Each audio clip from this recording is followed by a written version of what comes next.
What is up, everybody? Welcome back to another edition of the Everything College Basketball Podcast, episode 233. I'm, of course, your host, Josh Burton, and joining me again today for the special Big 12 preview episode is my co-host, Mr. Michael DeRosa. DeRosa, I'm trying to currently, for some reason, it's not showing on our Twitter right now, so I'm trying to figure out the deal here, but while I do that, tell the fine people how you are on this fine Friday afternoon. Yeah, I noticed it wasn't live on the Twitter either, and I just kept hitting that button because usually I have it set up to where I get Twitter notifications as soon as the show starts. So that's why I'm panicking and like trying to hit 8 buttons at the same time. But yeah, doing well. I told Josh after the last show, I'll have my Big 12 stuff done in like what, 20 hours? Like I'll have it done quickly. I think it was like within like an hour that I got everything done. It was like, okay, I can run with this now. And now I feel confident enough. But yeah, happy to be talking some Big 12. I don't know. Maybe this is a hot take. I feel like this league is kind of a lot worse than it's been in the last few years this year. Oh, interesting. Okay. I think the top teams are like very good, but like after that, I think the drop off is quite steep. Okay, interesting. I don't disagree because considering I think this is more of a testament to how good the Big 12 has been over the last 3, 4, 5 years. I think it's an interesting take. Apparently, StreamYard is just saying to hell with Twitter today because it will not. So we're going to have to share the YouTube link here to the Twitter. I'm not really sure why it's messing up on X right now. So yeah, I keep trying to like mess with it technology wise and see if I can get anything. Let me actually see if I can go on the House of College Hoops page. Does that even I don't even think that's verified actually. So, well, we could try to do that and just share it to the ECB and just nope, not working there. Okay. This is thrilling radio. Not even going here. No, it's not working. We'll get it figured out. If not, we'll share the live link. We already live on YouTube as well, of course.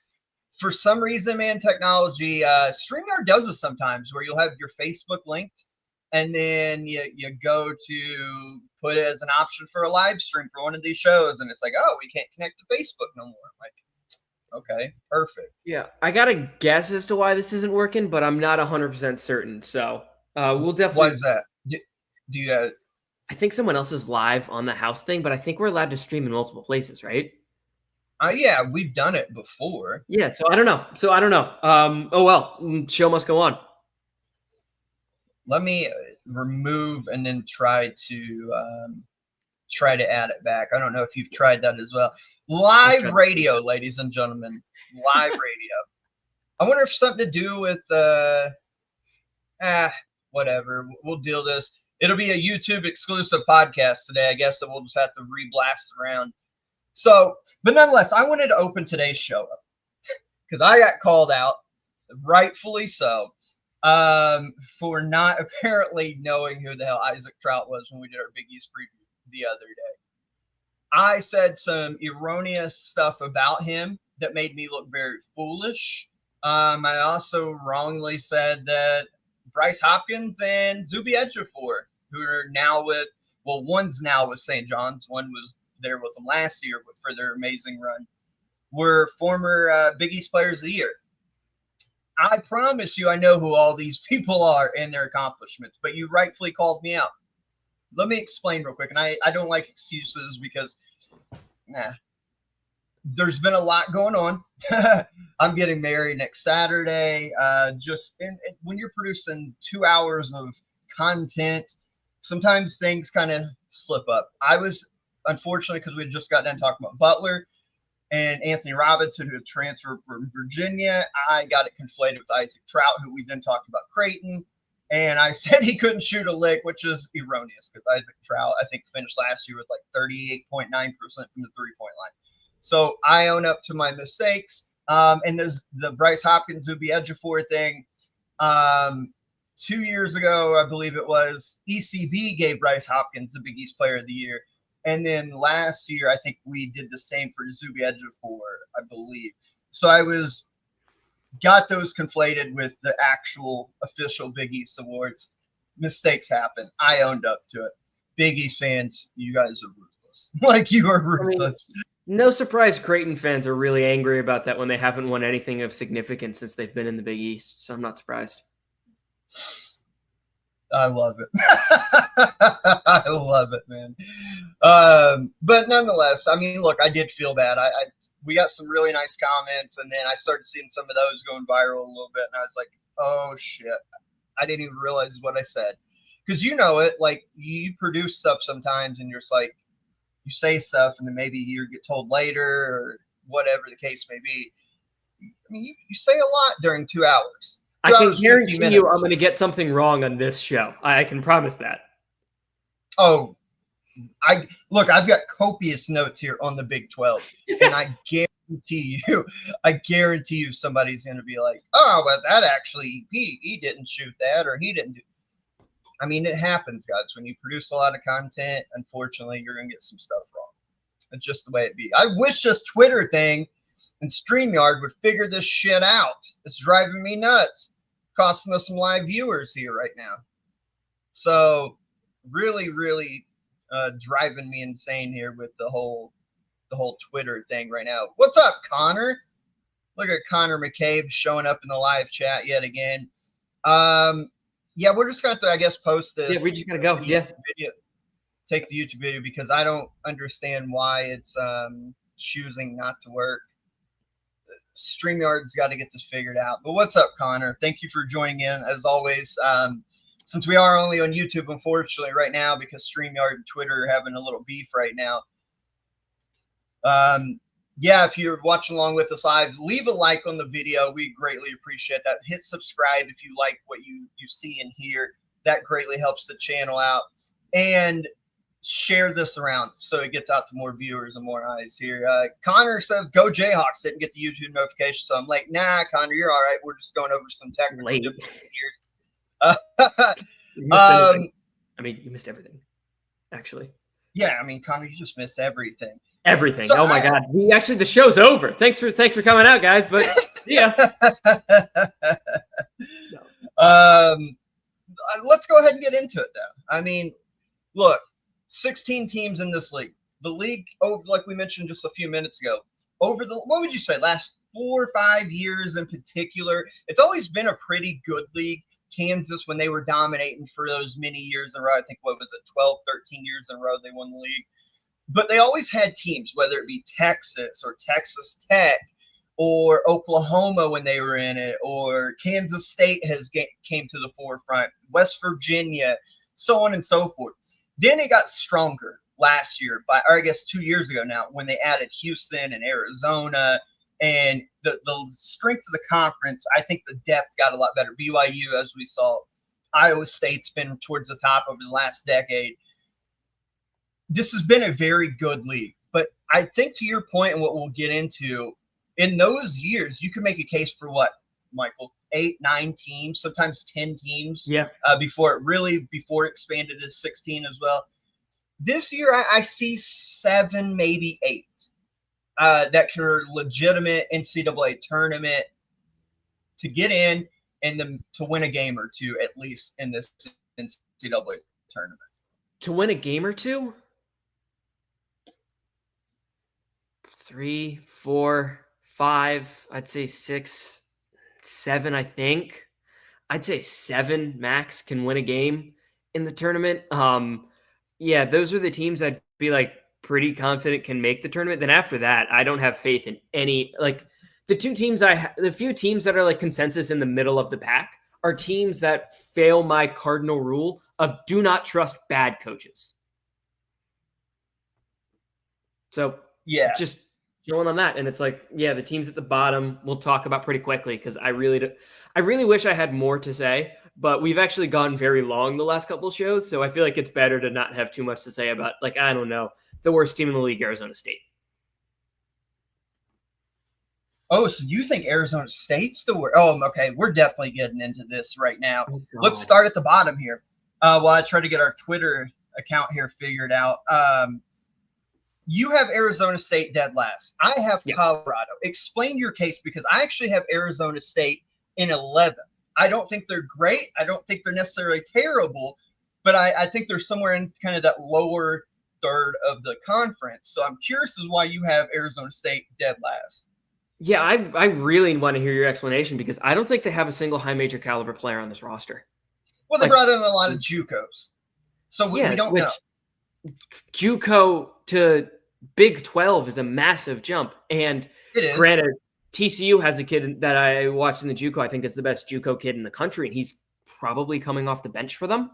So considering that for Arizona State, I'm not high on this roster. Mo Odom's fine. Marcus Adams is hurt right now, but I'm assuming he's going to play a decent bit this season.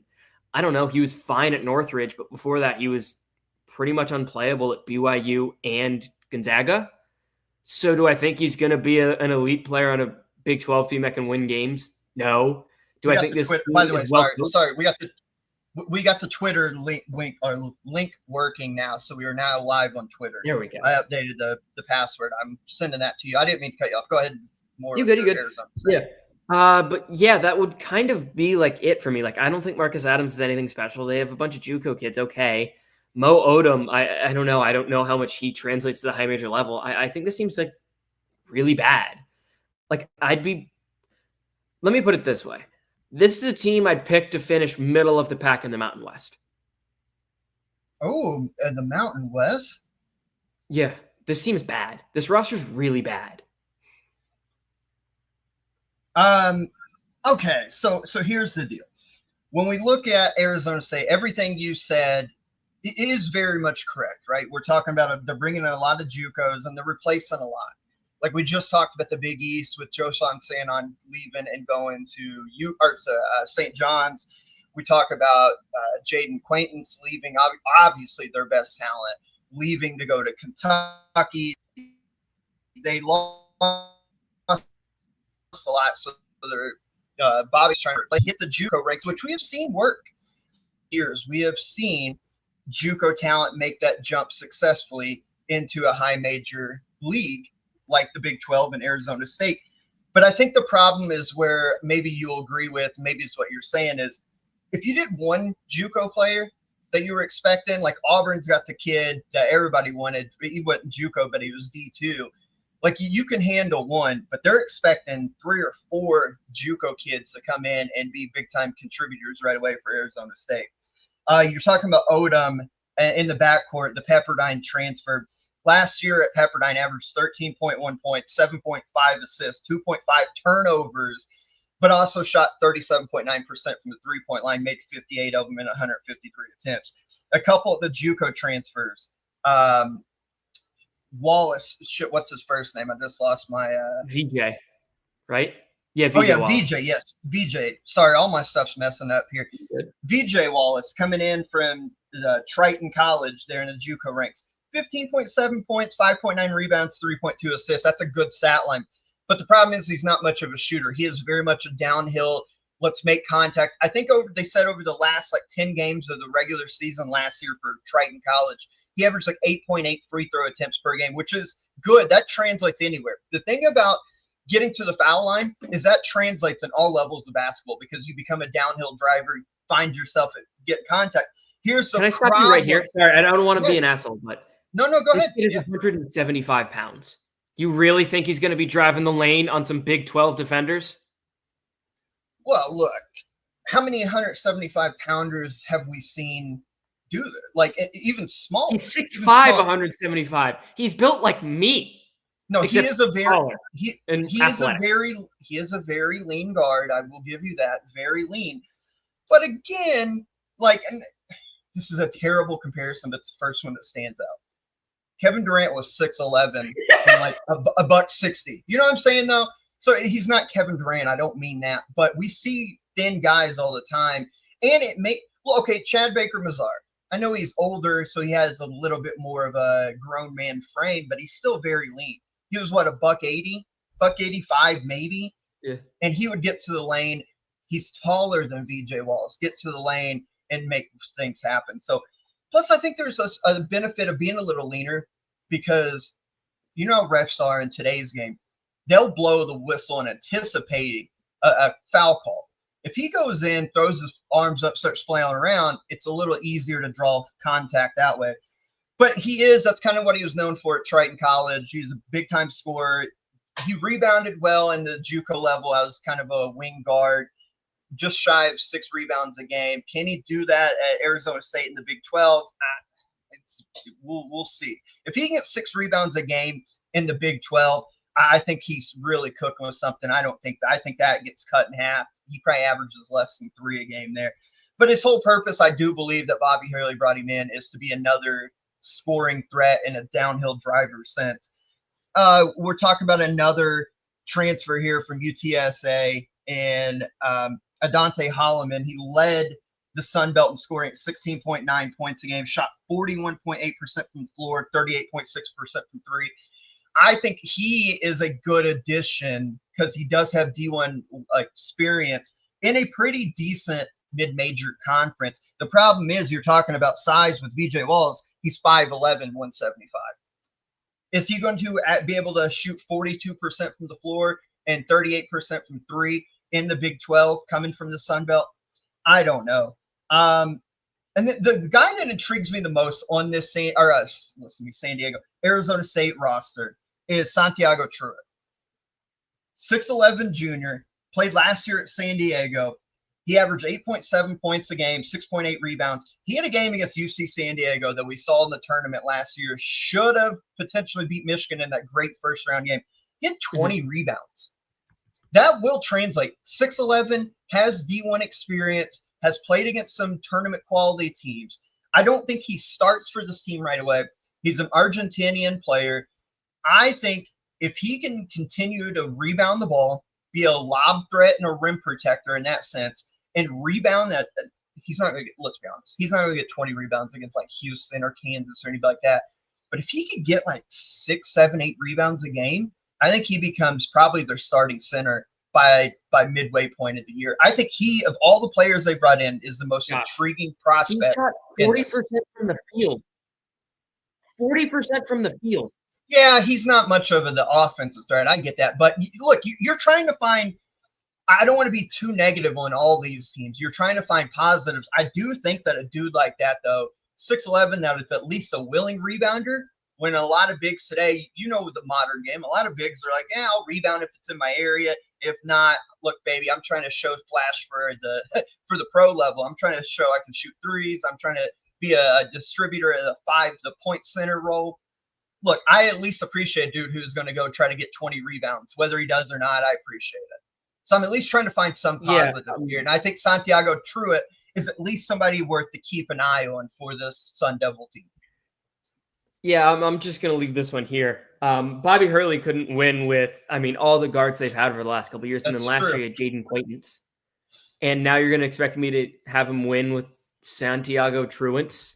Do you want the upside case? It's Marcus Adams lives up to his high school potential. That's it. Yeah. That's it.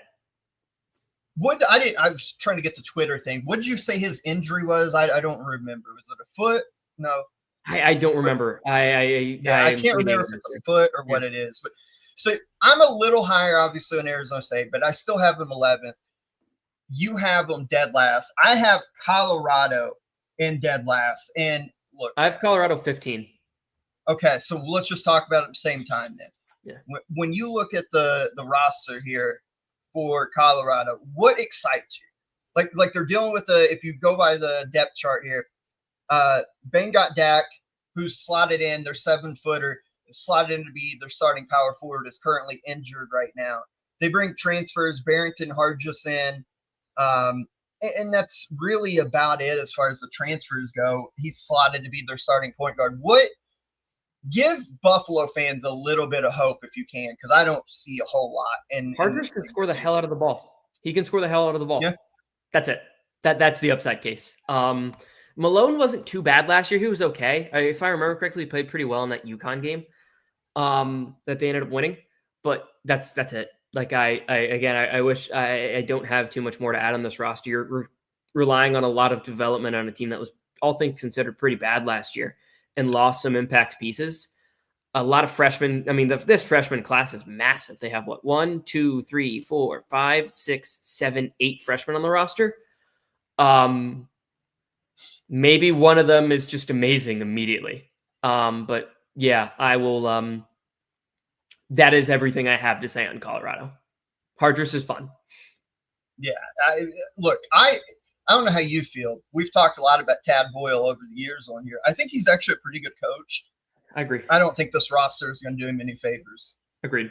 I don't, because I do agree with you. I think Hardress is a fun scorer, but I don't see it, man.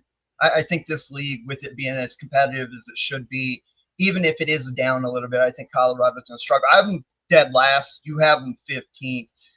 Connor says Colorado basketball has fans. I thought they were all. It's supposed to say Dion Riders, but it's even funnier. It says Dion Riders. So I actually got a question. What do you think the university spent more money on? This basketball team's NIL roster across the season, or Shadur Sanders' jersey hanging? Oh, for sure. You know the answer to that. Him and Travis Hunter. Yeah. you know the answer to that, buddy. Them, not even them as players, just them hanging up the damn jersey. I still think they spent more on that than they're letting Tad Boyle spend on this roster. Oh, I totally agree. What do you think? Look, we've heard the rumors, right? And it's all but been confirmed this summer. Kentucky has the highest NIL budget of any team in college basketball this year. Their roster supposedly is around $20 million. If you had to guess, what do you think Tad Boyle got to spend on this roster he had to put together? Couple McDonald's gift cards. You don't think Dion threw a little cash his way? No, Dion. That is the least Dion thing I've ever heard in my life. No.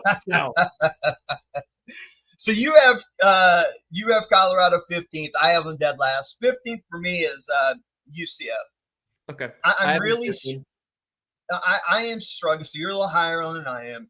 Johnny Dawkins. We talked about this, I think, last episode about.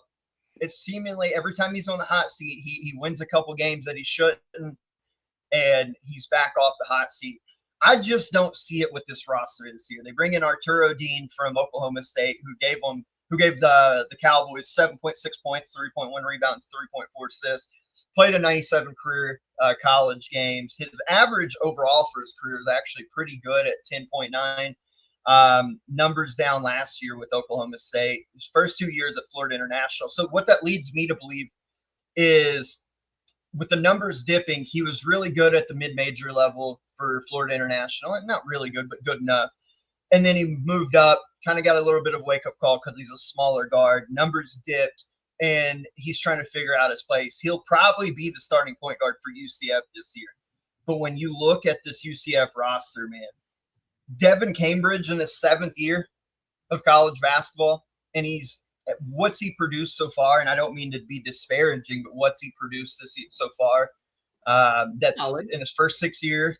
That's made you excited. Riley Kugel, we saw him a couple years ago at his peak, obviously, or I would say at his peak with Florida as a 3-point shooter, a good defender. He looked like an NBA prospect during his Florida years, and then he transfers, goes to Mississippi State last year. Didn't really kind of fit in that backcourt that they had last year. Josh Hubbard, I thought that combination, you slide him at the 3 last year, Mississippi State would take off flying, and they were a good team, but he just didn't fit. He comes back to the state of Florida to play for UCF. If he can find what the form he was in from, let's say, 2 years ago or even 3 years ago when he was a Gator, you're talking about a dude that could give you, what 13, 14, maybe 15 for UCF a night and shoot 39% from 3. But I'm just saying it, like, if you got that version of him, which I think maybe is unfortunately long gone. The only guy on this roster that really kind of, I don't know if I want to say excites me, but they bring in JaMychal Stillwell from Milwaukee, gave Milwaukee on a pretty good Milwaukee team last year, 13 points and 10.7 rebounds a game. He led the conference in double-doubles. He's a really good player, but again, that level of transition, you're going from Milwaukee to play in the Big 12 now, where you are at 6'8", 225. Like, you're not a small man, but you're going to be playing bigs in that league that are bigger than you. So can you maneuver? Are you going to be able to average a double-double at the next level? chances are probably not. But if he could still give them, let's say 13, I think still very manageable.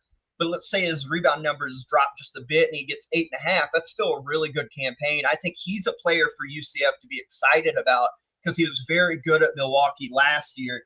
And then just on a personal note, Jordan Burks enters his third year of college basketball. 3 teams in 3 years was not a great look. Didn't play a whole lot at Kentucky. Had that one really good game his freshman year where he really saved them from getting beat against Vanderbilt. Didn't do a whole lot for Georgetown last year.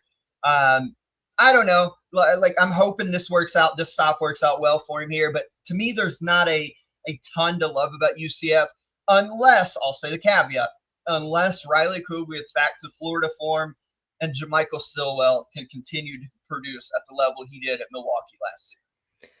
In the notes I have for like preparing for this episode for the teams we've talked about, Arizona State, I wrote steaming pile of ass. Colorado, I wrote Barrington Hargress is solid, really legit scorer. He kind of rules. The rest of the roster blows. And then for UCF, I wrote, I don't know, this roster screams dysfunction. Just looking up and down this roster, I actually think there's a decent bit of talent here. But like Chris Johnson's coming over from Tarleton, 3 schools in 3 years. Jordan Burks, you mentioned, 3 schools in 3 years. Chris Parker, I believe at this point is committed to 6 schools in 2 years. Yeah. So that's impressive. Arturo Dean, I mean, he committed like the other day because of whatever is going on in his same. Devin Cambridge been here 8 years. Riley Kugel's been at 3 schools in the last 3 years. John Bull has committed to 4 schools in the last 2 years. Themis Folks, this is year 5. I think he's at his 4th school. Yeah, this roster screams dysfunction. There's some talent, but you have to make it work. And knowing what I know about some of these guys, just from hearing stories, I figure you can guess which players I'm referring to. I would not want to be in this locker room.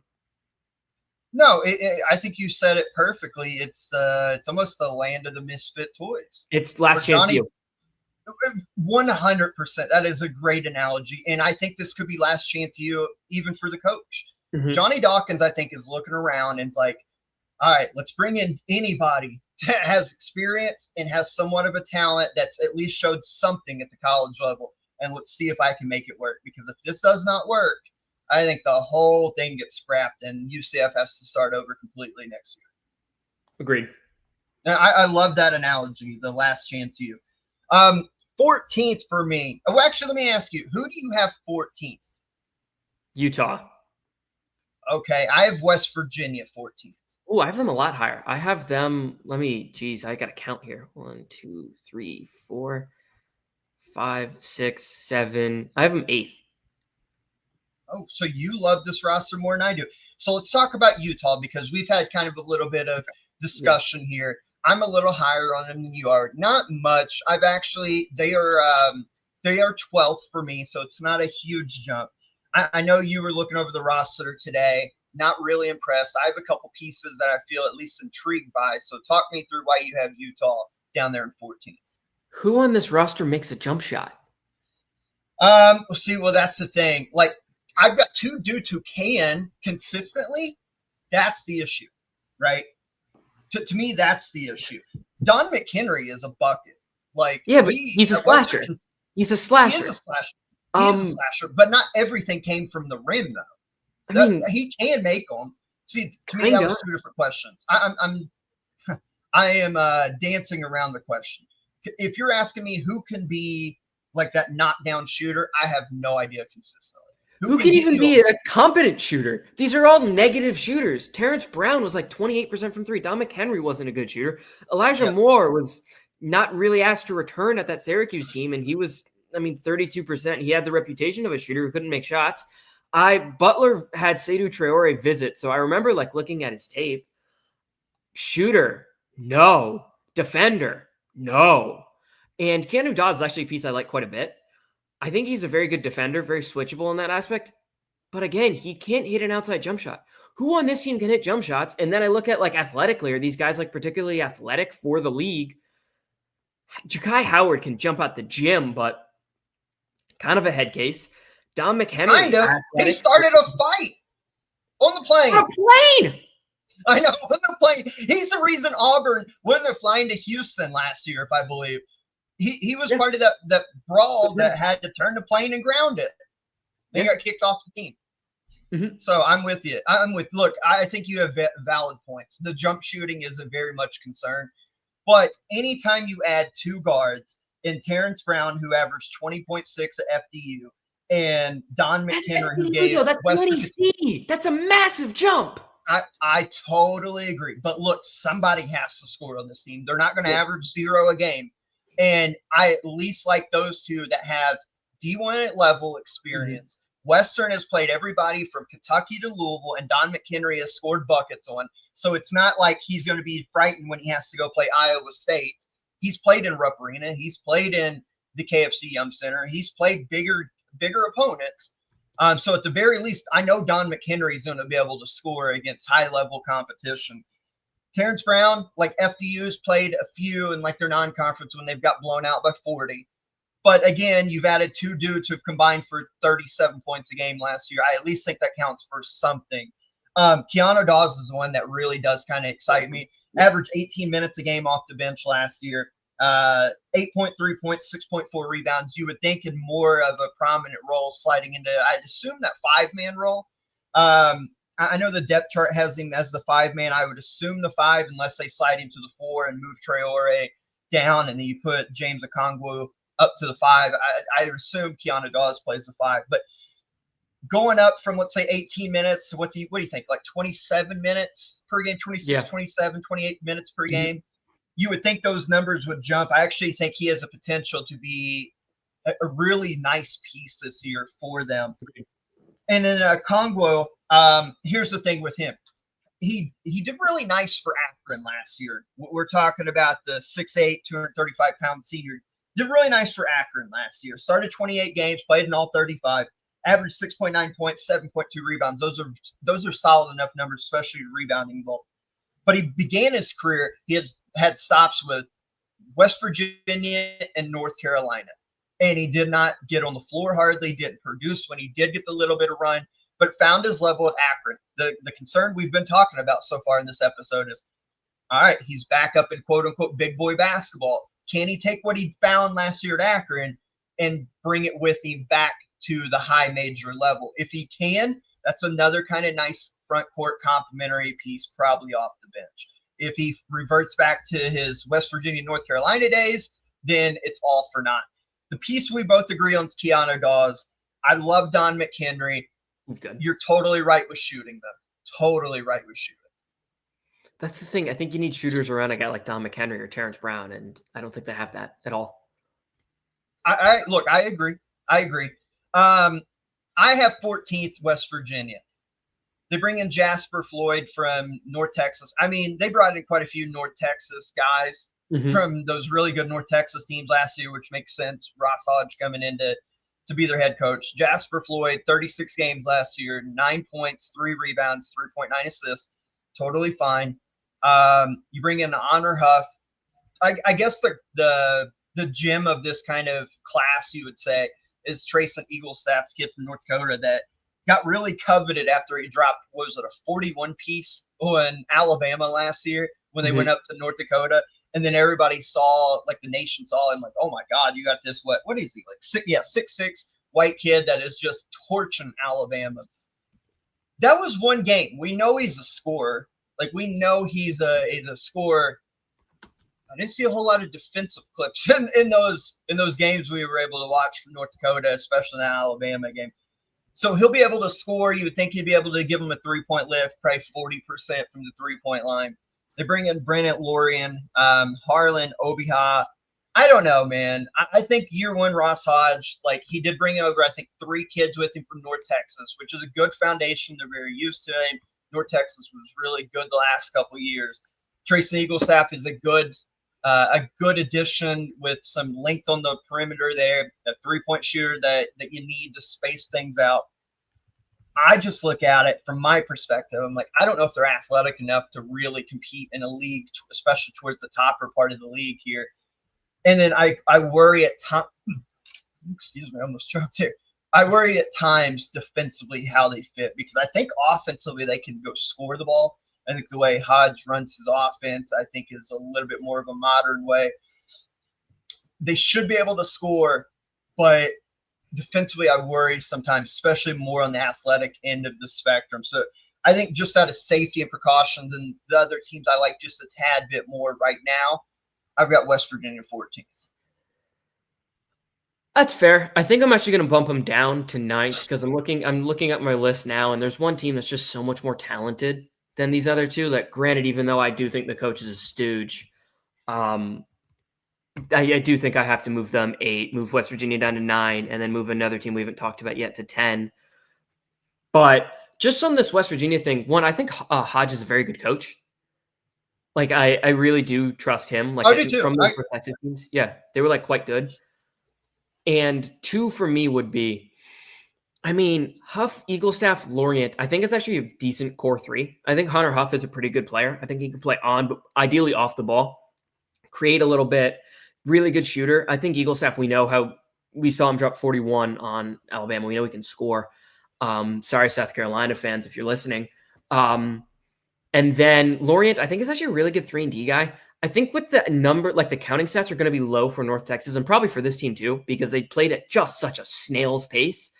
But 40% from 3, albeit I think he made less than 1 a game. So like very low volume, but skilled, switchable defender. He does all those things that you kind of need him to. He'll be a solid role player. And I think those 3 fit pretty well together. And then 2 guys listed off the bench that I think are going to play a decent bit. One, I think Jaden Forsyth was actually the best shooter in this high school class, aside from like some of the really top guys, right? Aside from like a Braylon Mullen. Like, yeah, I thought he was like a really good shooter. Like those guys can hit shots off movement. They can do a whole bunch of things. I think just in terms of percentages, I think on the AU scene, he was the highest at like 48%. But like he can really shoot the hell out of the ball. Don't ask him to do pretty much anything else at this stage, but he can shoot the hell out of the ball. And Chance Moore is another guy I like quite a bit. He is suspended for the first 5 games due to like his weird transfer waiver situation, but he's a guy that can kind of do everything. He's not going to do everything at like a really high level, but like just in terms of like being a solid piece that'll like help make everything else around him connect as a glue guy, so to speak. I think he's solid. So I trust Hodge probably a little more than I should at this stage, just considering this roster. And maybe I'm a little higher on them for that perspective, but Huff, Eaglestaff, Lorient I like, and then Moore and Forsyth I think are 2 good depth pieces. Obviously, the questions are probably the 2 most important pieces on any roster, in college at least, point guard and center. Mm-hmm. No, I think you make very good points. I worry about the athleticism That makes sense. League like this. Like when you're going up against AJ DeBonsa, that we'll talk about with BYU here in a little bit, when you're going against Darren Peterson at Kansas, you're going against somebody like Chris Senack from Houston. I worry that maybe in an athletic kind of contest that they're going to have a hard time competing, but they should, to your point, be able to score the basketball and control tempo if he carries that same mentality over from North Texas, that being Ross Hodge. And that could be their path to victory, to be totally honest. They could just pack in the defense, play almost like the Virginia pack line, try to force some mistakes. Hopefully they clear the rebound. Let's go burn the clock, and then we'll have Huff or Eaglestaff or Forsyth or whoever bury a 3 on you, and you look up and West Virginia's knocked off, I don't know, Arizona 65 to 61. I think that could be a path to victory for them. Yeah, agreed. You make a good point on the athleticism. That is why I bumped him down a spot. 13th. You just mentioned to me off air before we started that there's some pieces here you like, so I'm curious on your response here, because their starting point guard came from Mississippi State. I thought he kind of disappointed at times last year. I have 13th for me, Oklahoma State. I have him 12th. So we're in the same. Okay, so we're in the same ballpark. Kanye Clary comes over from Mississippi State. I thought he would be part of that backcourt that we talked about with Riley Kugel, Josh Hubbard. I forgot the other little small guard they had last year off the top of my head that could really score the basketball. But I thought Clary was going to be kind of that next in line to create a nice little backcourt of scoring guards. Look, he had moments, and I just didn't think he popped. He's getting another chance here with Oklahoma State. We'll see if he can kind of live up to maybe what I thought he could potentially be last year. Anthony Roy, I know from conversations that you really appreciate, or at least maybe there's some stuff there you like. Isaiah Coleman comes in, Robert Jennings, what's his name? Parsafala. They brought in Victorious Miller from LSU. LSU, he was one of their more athletic, above the rim, kind of defender, slasher, get to the rim type dude. So I think that could add some dynamic, versatile two-way. He's not much of the shooter from what I remember without looking at the stats here, but I do remember him for LSU last year being able to get to the rim with a more of an aggressive mindset, dunk on people. Jalen Curry comes in.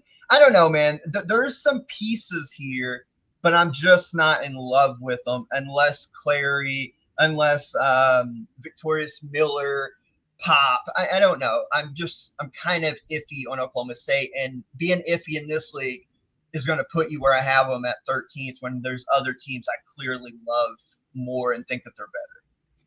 Yeah, I put them atop of this tier I have. 12 through 16 is the same tier for me, which is Oklahoma State, UCF, Utah, Colorado, Arizona State, which I believe we've all talked about at this point. So, right.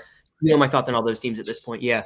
With this team, I actually don't hate this roster. I don't love it. Don't get me wrong. Like, they're not like setting the world on fire, but I don't hate it. The thing with Kanye Clary and now with Isaiah Coleman, because I don't know how public this is, but he got a DUI. Stay out of trouble. Kanye Clary that's kind of why he got kicked off the Penn State team, if I remember correctly. And that's caused some problems for him at Mississippi State as well. So he's got to stay out of trouble. Same with now Isaiah Coleman. They got to stay out of trouble. Like, those guys are talented. Anthony Roy, despite playing for Doug Gottlieb, actually had some talent. He was one of the nation's leading scorers. He can score the ball. Yeah, he got like 22 a game, 23 like up there. Yeah, like, he can score. He could score on anybody. And when he went out, their team was truly pathetic. They were worse than D2 teams they played. Like, I watched some of those games just because they were on at random times. They didn't just lose. They got outplayed without him. He was like their guy. He was all they had. And a couple players that I think are like somewhat underrated, honestly. Christian Coleman, coming from UAB. Athletic forward. He's athletic. Is he the most skilled? No. But, like, he played a lot next to Yaxel, and he kind of, like, the way they worked together was great. And granted, Yaxel's one of those guys that makes everybody look good, right? Like, he's just that good that he makes you look better. But I do really think there's some skill there. He's athletic. He can kind of space it. But more importantly, he's athletic, he's tough, and he's switchable defensively. I think there's some skill there. And then Parsafala, I remember looking at his numbers. Like, he was solid. Like, his numbers are solid. It's his last year. Do I trust the backup big Ben Ahmed? I taped him. No, I don't. Frankly, I'm kind of surprised he was recruited by a single high major, let alone committed to two of them. Ryan Crotty, another freshman I remember watching because Butler went after him for a little bit. He's got a decent jump shot. He can play a bit, but really it's the backcourt. You just hope they can stay out of trouble. I like Christian Coleman more than most. I think Fowle is solid. I think that starting five is enough, and I think Lutz is a good coach. That I trust him more than this bottom tier. Look, I think Lutz is a good coach too. He only spent the 1 year at Western Kentucky, and I get it. When Oklahoma State or a bigger program comes calling, you have to take your opportunity. I think had he stayed at Western Kentucky, but going back to Don McHenry, I think he would have had them in the tournament the last year. I think he was building something. This is a different animal with good underrated basketball history. If you look at the history of Oklahoma State, used to be Oklahoma and A&M way back in the day. Made a Final Four back in 2004. Eddie Sutton was there and really got the program popping. You talked about Parsafala. What people need to understand is this is a big mofo. 6'11", 250, a big, strong dude from Iran, if I'm not mistaken. That is a load inside. If he can work on maybe trimming it, like, I don't mind the 250 because that's a big human, but make sure he's staying in, like, physicality shape, kind of like what we saw with, remember Dwight Howard used to be, 6'11"? You'd look at his numbers, like 6'11", 260, but that dude didn't have an ounce of fat on him. Yeah. Like, Parsafala is a load, and something about, like, those dudes from overseas are, like, just naturally it feels like stronger, like Iran, Russia, all these different places like that. Yeah, the Iranian strength is real. It's like, it is real. That's why there's such high-level Olympic wrestlers, right? It's just a natural grip strength. Yeah. That's why there are such great Olympic wrestlers, and he's got that DNA, I would presume. I mean, he's a big dude. If he got any sort of, like, touch around the rim, and I know, what do you average last time? Like 8.7 points a game or something like that. I had it written down, and I can't find it now. But, no, I get it. Like, if you told me in mid-January that Oklahoma State is 7th in the Big 12 and looking pretty good. I don't think I'd be that surprised, but as of now, I'm not totally sold on them. Who did you say you had 13th here? Did you say 13th? That is where I had UCF. Okay, so that's where you had you, and we already spoke on Central Florida. 12th, I have Utah. We've already talked about the Utes here. Who did you have 12th? Oh, you said you had Oklahoma West State. Virginia, right? Oklahoma State, right? Oklahoma State. Okay. So we move up to the 11th spot here. And, 11th, I already had Arizona State. And you have them down there in 16th. So who do you have 11th? This is one where we might get into it here. This is where I have Kansas State. There are a few spots lower than I have them, but I'm not gonna argue a ton on it. I'm very curious. I have them 8th. Okay. Yeah, that's it. I'd say the tier gap for me is 12 and 16. Like that's a tier for me, and then like 8th through 11th would be my next tier. Those are like my 2 tiers. So like yeah. So that again, not gonna fight you too much on it. I think PJ Haggerty is awesome. Right. Legit All-American caliber guy. He is amazing. I think the rest of this roster is overrated, and I don't like the coach. So that would be those 2 things. It is a do or die almost for Jerome Tang. He came out like a fucking firecracker year one, tuck him all the way to the Elite Eight, had electric guards that would go score buckets left and right. And I think he's tried to replicate that. If you look at his roster building the last 2 years, he's tried to replicate that, and he just hasn't found anybody that's been as special as the guys he had in year one. Because greasy theory here. What I think happened and why they ended up overperforming is because Keyshawn Johnson, was a legitimate All-American. And Yes, nobody wanted to take him because of his heart problems. He was an All-American when he committed. He stayed an All-American, and Marquise Noel was awesome. And those 2 were awesome. But the thing that happened with Kansas State that year was the second time they went through the Big 12 schedule, they were substantially worse than the first time because teams were like, okay, this is what they do. Here's how we beat that. And they learned how to beat that. And then ever since then, they haven't been able to replicate that because 1, they don't have the Jimmies and Joes, but 2, they haven't been able to adjust what they do. They're not doing anything differently. So there's enough tape on them now that teams are like, okay, here's how we beat them. That's my thing with Kansas State. Haggerty is amazing.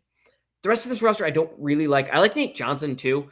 Really good, like point of attack, like lead defender. And he can like run an offense and drive and kick, which I think will play really well with Haggerty. I think he's quite good. The rest of this roster, I don't really like at all. Abdi Bashir is 6'7", 175. I talked about how the kid we were talking about earlier on Arizona State's a twig. Abdi Bashir is a twig. And not only that, he can't drive the ball. He has to like dribble like 6 or 7 times and shoot a 3. His 3-point percentage is very good. But dude, go ahead. I didn't mean to cut you off there. I just wanted to add to what you said. Abdi Bashir, what I have in my notes. Do you want to take a guess what his 3-point attempts per game was last year? 10.1 at Monmouth. 10.1. Oh, well, you have it in your notes, don't you? No, I actually do not. This is just going off memory from when I looked at it like 3 months ago. 10.1 3-point attempts per game. He shot 332 3-point attempts. People say 332. People say I have a photographic memory, and I always say nuh-uh, and then I just remembered how many threes Abdi Bashir took last year. From 3 months ago. That's a tremendous memory there. If I could spit it out. No, I think you brought up great points too on Jerome Tang. That success year one was a great thing that happened to him, but it's also potentially the worst thing that happened to him because he does not have a Marquise Noel. Noel being a smaller guard, what he lists as officially like 5'9", 5'10", maybe, but he was a small guard, and he bailed their ass out time and time again. You talk about Keontae Johnson.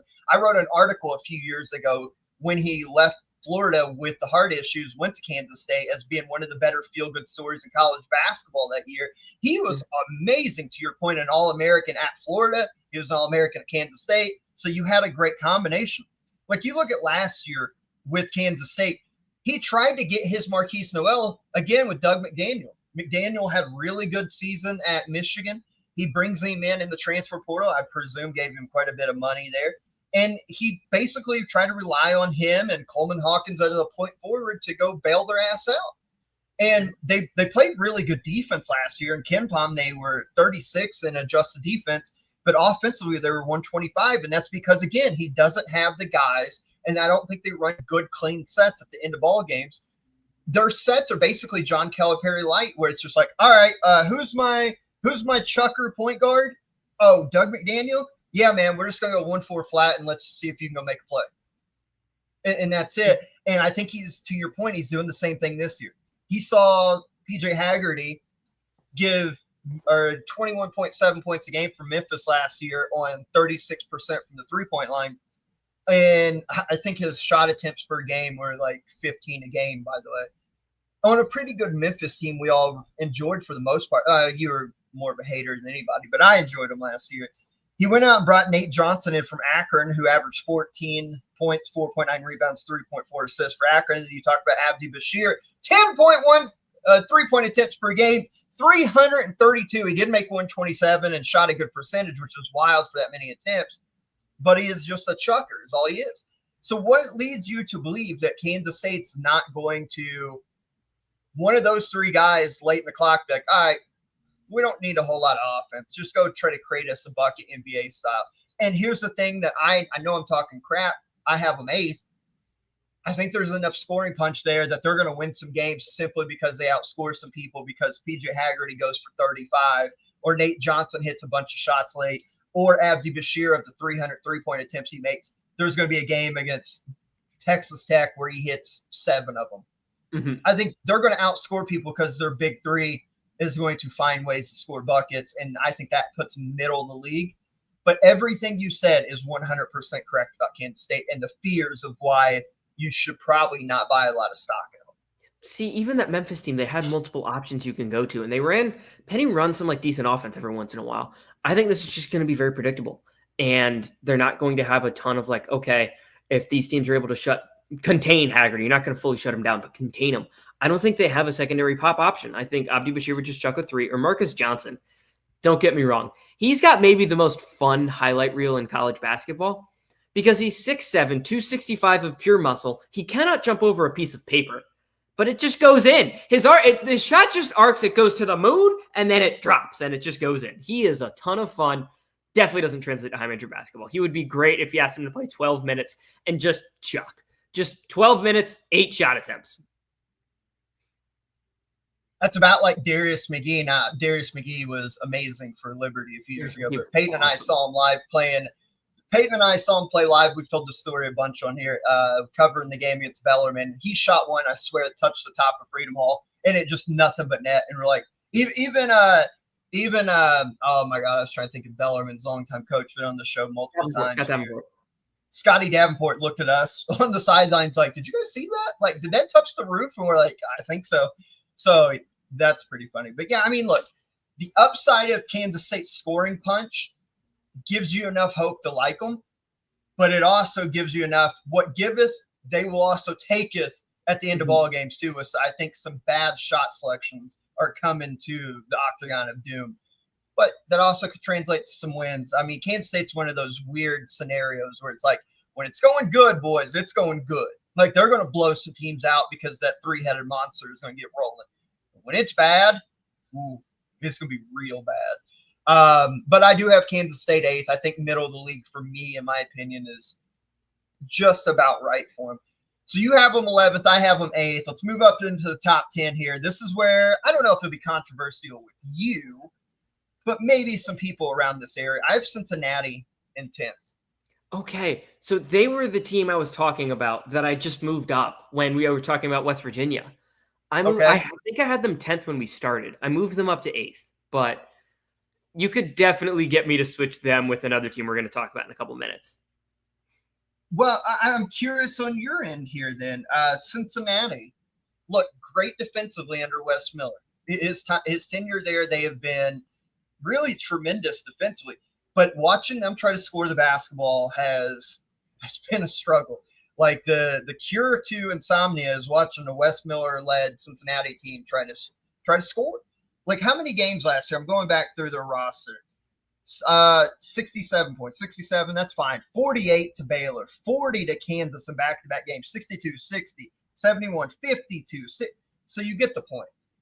His teams cannot score. He brings in brings back Day Thomas. They lose Dan Skillings. They lose Jizzle James. They lose Dylan Mitchell. They bring in Sincere Harris. Was at why am I forgetting the team here? He was at Illinois, West Virginia. Thank you. I was thinking of the wrong one. Yeah, he did Illinois the year before. Yeah. Illinois. Thank you. Yes, that's where I'm remembering from. Baba Miller, Mustafa Thiam. I don't know, man. Kirk Kriisa comes in. We know Kirk Kriisa from his multiple stops. Arizona is obviously his best stop. He had a good, I guess, layover year with West Virginia. He had promise at Kentucky last year and then ends up getting hurt in the Gonzaga game. At his best, he's a dude that's going to be tenacious. He's going to play his balls off. He's going to be able to knock down threes at probably about a 37% clip. So that's a good pickup should he be healthy. I don't know the status of his injury right now. Jalen Celestine coming in from Baylor.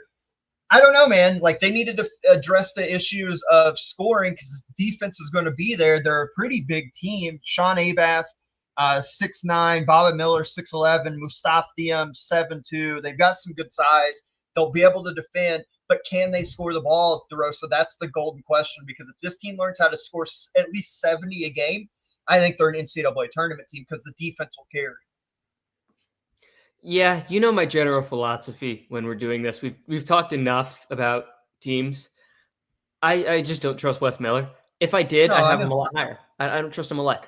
And this roster, I think, has some guys that are just better in practice, on paper, than in real games. On, like, maybe even some awesome practice players, but better on paper than in practice, so to speak, in actuality. Cough, cough, Baba Miller is maybe the number one example of that in all of college basketball. He has all the skills you could possibly want, but he is softer than Sharman. He is one of the softest players in college basketball. No disrespect, but just, I mean, that is kind of disrespectful. I'm just saying no disrespect to cover my ass. It's the truth, right? I mean, it's the truth. It is. He's soft.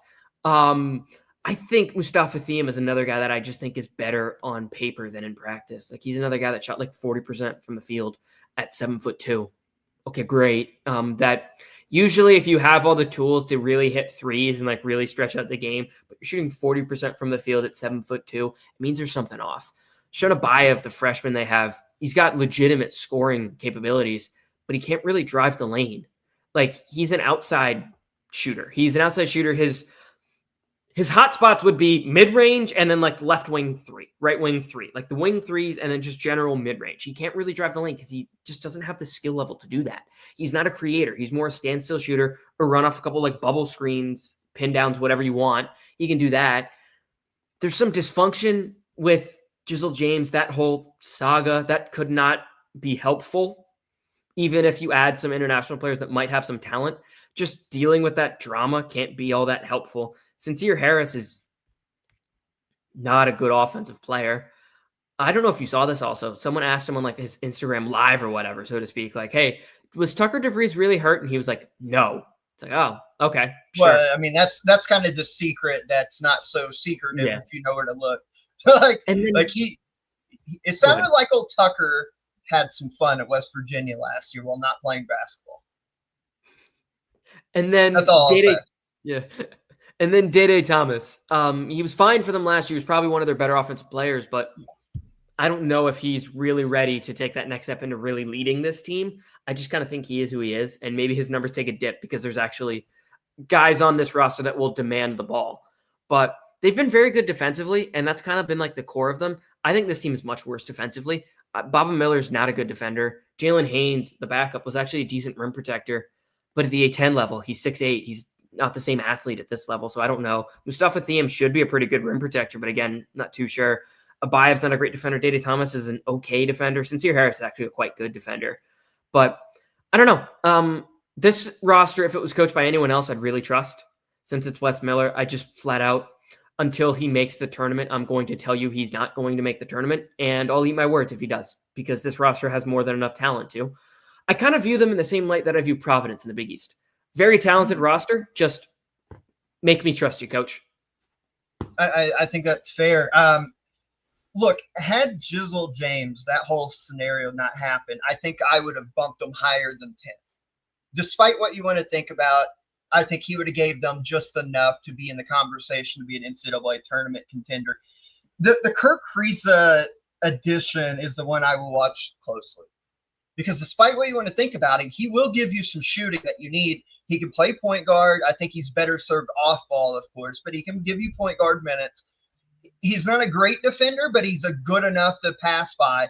I do think the key all year for Cincinnati, get above 70, you give yourself a real good chance to win because your defense is going to be there. Anything below 70, you're in trouble. They have to get maybe even higher than that. Maybe some will say get to 75 and they'll win more than they lose.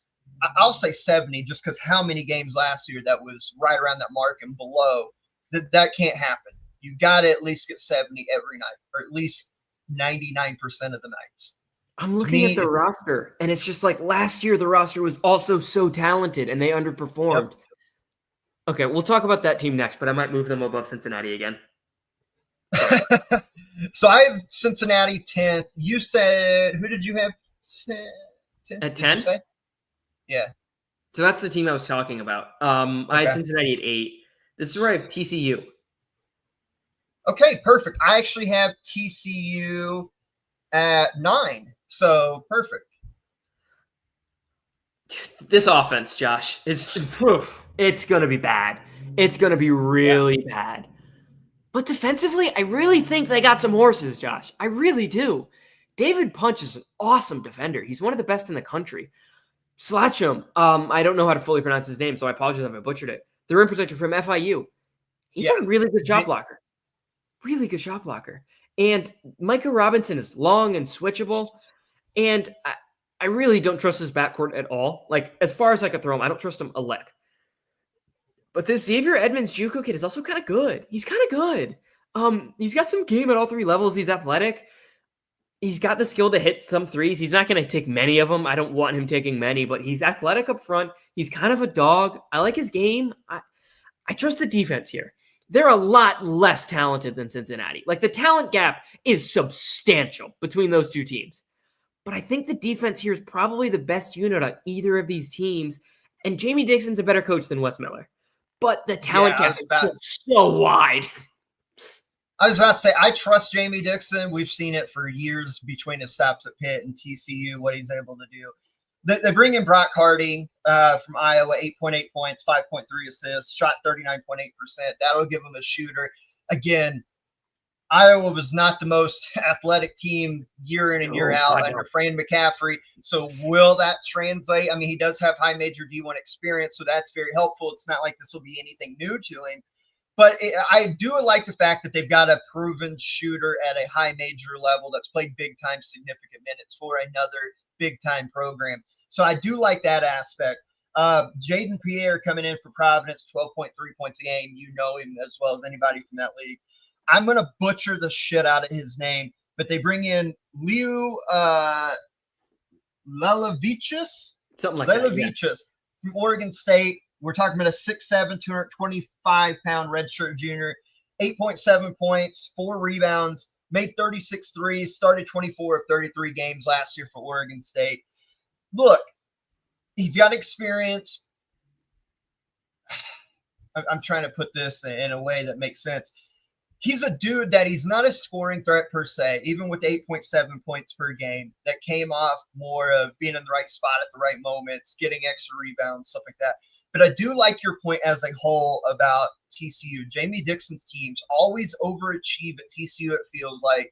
He usually has one dude breaking out. If he doesn't have like a dude the last couple of years that's an all-conference selection dude, when he has teams like this and maybe not the greatest expectations, he always seems to overperform because he gets the team to buy in to his concepts. And you look up in early February and you're like, holy shit, TCU's 5th in the Big 12. Like, how the hell did that happen? And I think this is a candidate for another one of those teams. I do agree with you defensively. I think that what was homeboy's name? Vinny Salachurn? I said Slachum. I don't know. I sounded confident, so people believe me. Yeah, I mean, Malik Diallo, I'm sorry. Look, I'm with you. I think the defense is there. Harding will be a 3-point threat. He's going to, I think, struggle against some athletic point guards in this league if he is their starting point guard. However, I like Jamie Dixon, and it's hard for me to put him anything below ninth place. 10th, maybe you could talk me into 10th if you want to switch Cincinnati, but I can't put a Jamie Dixon team right now in the bottom part of the league all the way. They're about middle for me. So I have TCU ninth. Yeah, I think I'm going to keep him 10. Oh, my God. I really want to move him up because the defense could be real, but I watched a lot of Jaden Pierre last year. I don't think he fits at the 2 at all. 2 6-foot guards in the backcourt is something I have questions about. And yeah, I don't think Harding can deal with that athleticism. I don't think Jaden Pierre can deal with the size. And man, he turned the ball over a lot last year, like a lot. I don't know if they're really going to be able to fix that here. So yeah, I'm going to keep him 10th. And I moved West Virginia above Cincinnati just because I wanted to move Cincinnati down just after we talked about it. West Virginia at 8 now. So we've already talked about West Virginia. You have them 8th. I have Kansas State at 8th. We've already went over that. So let's move into 7th. And this is where to me, this is where the NCAA tournament locks begin. I know the last couple conferences, we've talked about how many locks, how many bubbles. I think the Big 12 has 7 NCAA tournament locks. And then if you want to throw in maybe 1 or 2 bubble teams, I would say that's fine. To me, they have 7 locks. To me, this is where the NCAA tournament teams begin. I have Baylor at 7th. As he disappears. You saw that? That was a red towel coming through. Okay, so you believe more in Baylor than No, I don't think Baylor's a tournament lock. Oh, okay, so you believe a bubble. Okay, interesting. Yeah. I would, like, if I made a bracket today, like if I did a bracketology thing today, I don't see how I wouldn't have them in, but like I'm not saying lock for this team. Lock I view as like top 30 teams, and I really don't think they're there. I trust Scott Drew enough, and like it would be the first time Scott Drew missed the tournament in a damn long time, right? But Josh, yeah, a little while, yeah. This team has 13 new players. They don't return a single player, and just looking at some of the roles that they're asking some of these guys to play, Obi Ogbim is a point guard. Are we sure? Scott Drew is an offensive wizard, but are we sure? Because I'm not. Well, look. I don't know if he's a point guard. He was very good at Wyoming, right? 17.6 points, 3.4 assists. 3.4 assists doesn't really scream starting point guard, but maybe he just wants to be a scoring guard, like an offensive threat on all 5 positions. He shot 43.7% from the three-point line. So the scoring punch is there, and maybe by the fact that if he is, let's say, a scoring point guard as opposed to the traditional initiator, maybe Scott thinks that that'll free up the rest of the team. I don't know. We'll see if he's a true point guard or not, but I like the addition regardless. Yeah, I think he's a good player. I just don't trust him at point. I think you're going to be trying to jam a square peg in a round hole. That would be my concern.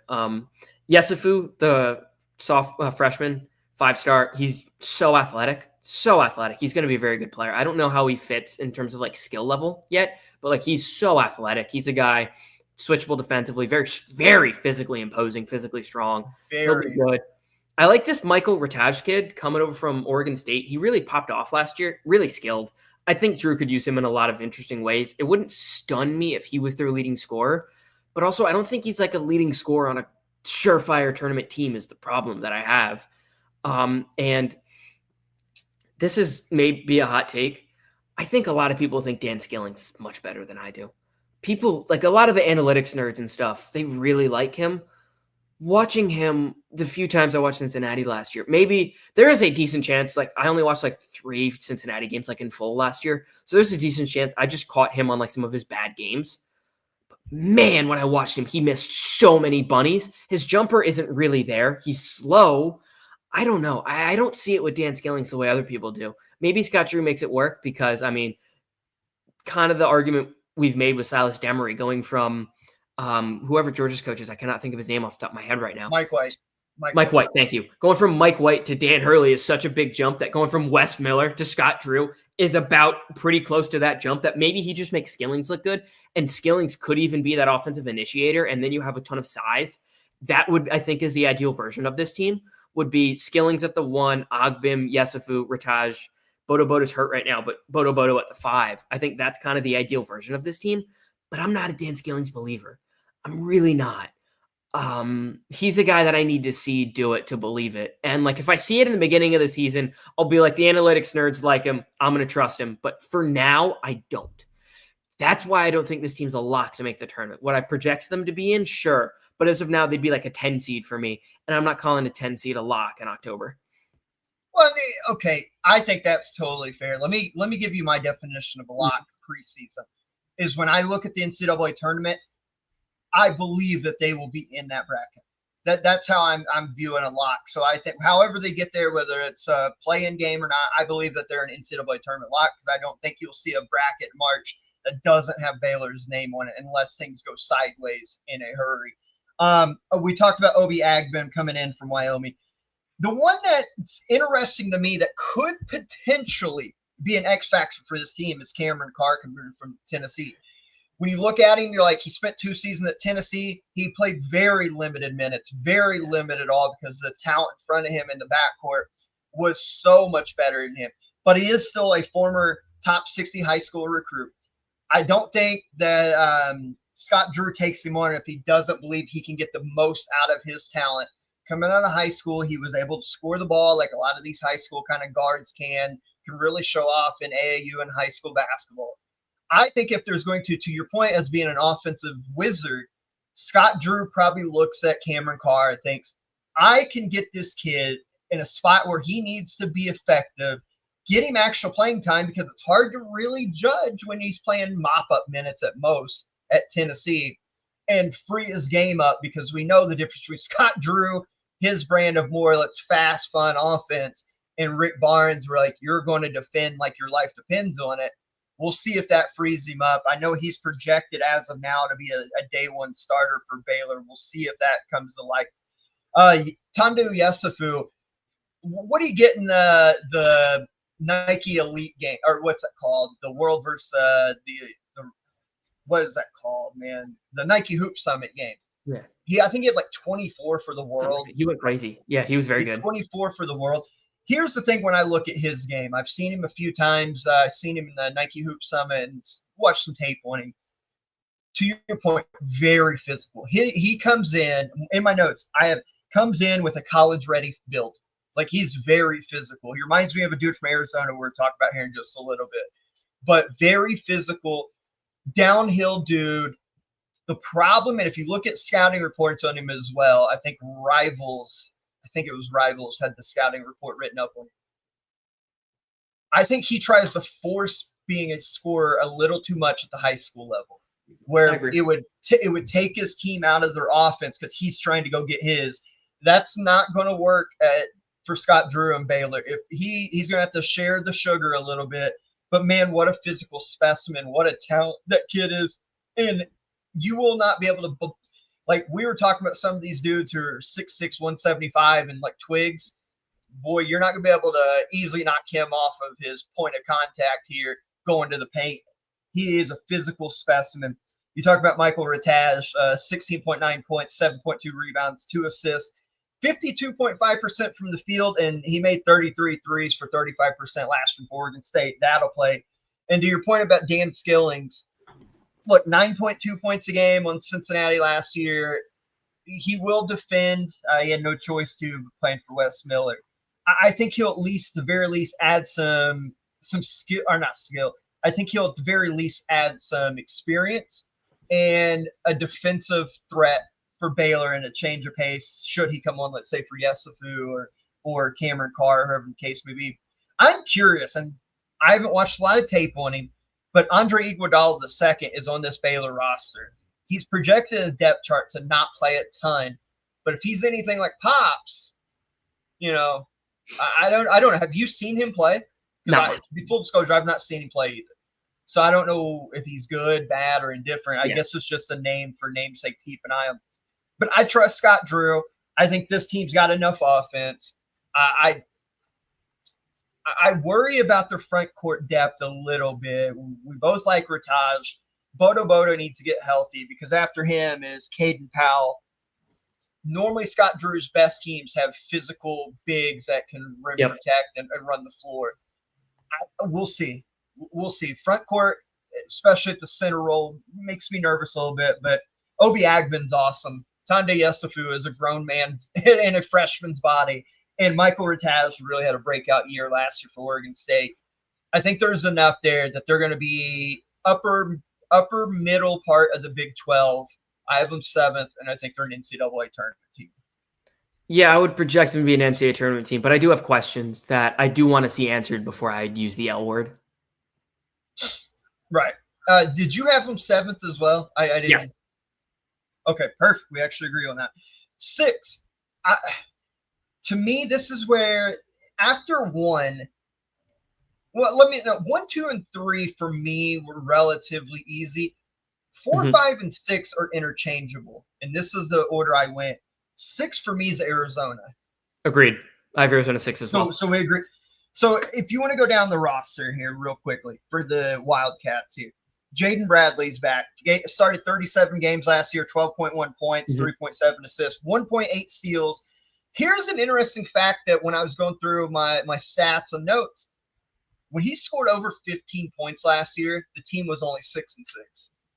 I don't know if that correlates to much, but anytime he had scored over 15 points 12 times last year, 6 wins, 6 losses, twice to Duke, once to Kansas, so on and so forth. So I don't know if that means when he focused on scoring that the team suffered, or if it was just bad luck. I guess we'll find out this year if he does it. My greasy theory would be those would be the games that Caleb Love just stunk, so someone else had to score. It was him. And because Caleb Love wasn't scoring, he was kind of shooting you out of the game. That would just be my thought. I don't have the numbers or anything in front of me to back that up. That's just the first thing that popped into my mind. Anthony Elorso is back. We know he's a shooter. 7.2 points a game last year, 41.3% from three-point line. That'll play. Yep. God, you're going to help me with this name. Motias Krivas. I hope I pronounced that right. I just call him Krivas. He only played in 8 games last year with leg injury. I think it was his foot that limited his season last year. 7.9 points per game, 4.5 rebounds, while shooting 55% from the floor prior to injury. I know they expected a lot out of him. Getting him back to kind of anchor the center role, should he be fully healthy from the foot injury, I think there is a lot there to work with. I know, like I said, last year, reading reports from Tommy Lloyd and people around the team, they were excited about Krivas last year, and he showed out in the early part prior to the injury and having to take a red shirt there, or losing the year. He didn't take a red shirt, but he lost the year there. They bring in freshman sensation Braden Burries here, McDonald's All-American, California's Mr. Basketball, athletic, crafty scorer, good frame on him too. If you watch his, just look at him in highlight tapes and stuff, he is. I imagine he starts, right? Like anytime you get a high level kid like that's a big time scorer, I imagine he starts. Another big time freshman come in, Koa Pete, grown man. That was the first thing I put in my notes. Grown man body, tries to kill the rim anytime he's around it. That brother is dunking any and everything he possibly can, and he's dunking it angry. Face up 4. He can be a break starter. He was in high school, meaning when he'd get a defensive rebound, he didn't necessarily have to give it up to a guard. He could lead the break on his own. Jumper's not pretty, but he makes them when he faces up. Like if you were talking about kind of a weird hitch in a shot, it's more like a side, like when he faces up, it's like here, but it's not fluid. It's kind of like when you look at it, it's almost a hitch at the release point, but he makes them in high school. He'd make them for 15, 16 feet. When he faces up, turn and face you, he can take you off the bounce. But again, that was high school level. College defenders, can he do the same thing? But all I know is Koa Pete has a grown-ass man body, and I do not think physicality will be that much of an issue from him. There's one kid that really excites me here, and I'm sorry, I'll let you get to Arizona too. I know you got a lot. They bring in this kid, 6'7" freshman from Germany. I saw a highlight tape of this kid tear up Turkey. I think it was the U18. I mean, he lit Turkey a new asshole. Ivan Kernikov. My notes basically is a typical international player, not the most fast, not the most athletic, but he's sneaky in both aspects, can really shoot the ball. He's got the weird Euro steps where it looks like it's in slow motion, but all of a sudden he finds his way to the rim, puts good English on the ball, good passer. I think this kid off the bench, if he can match up to the physicality and the pace, because we know international players, sometimes it takes them a while to get used to American style.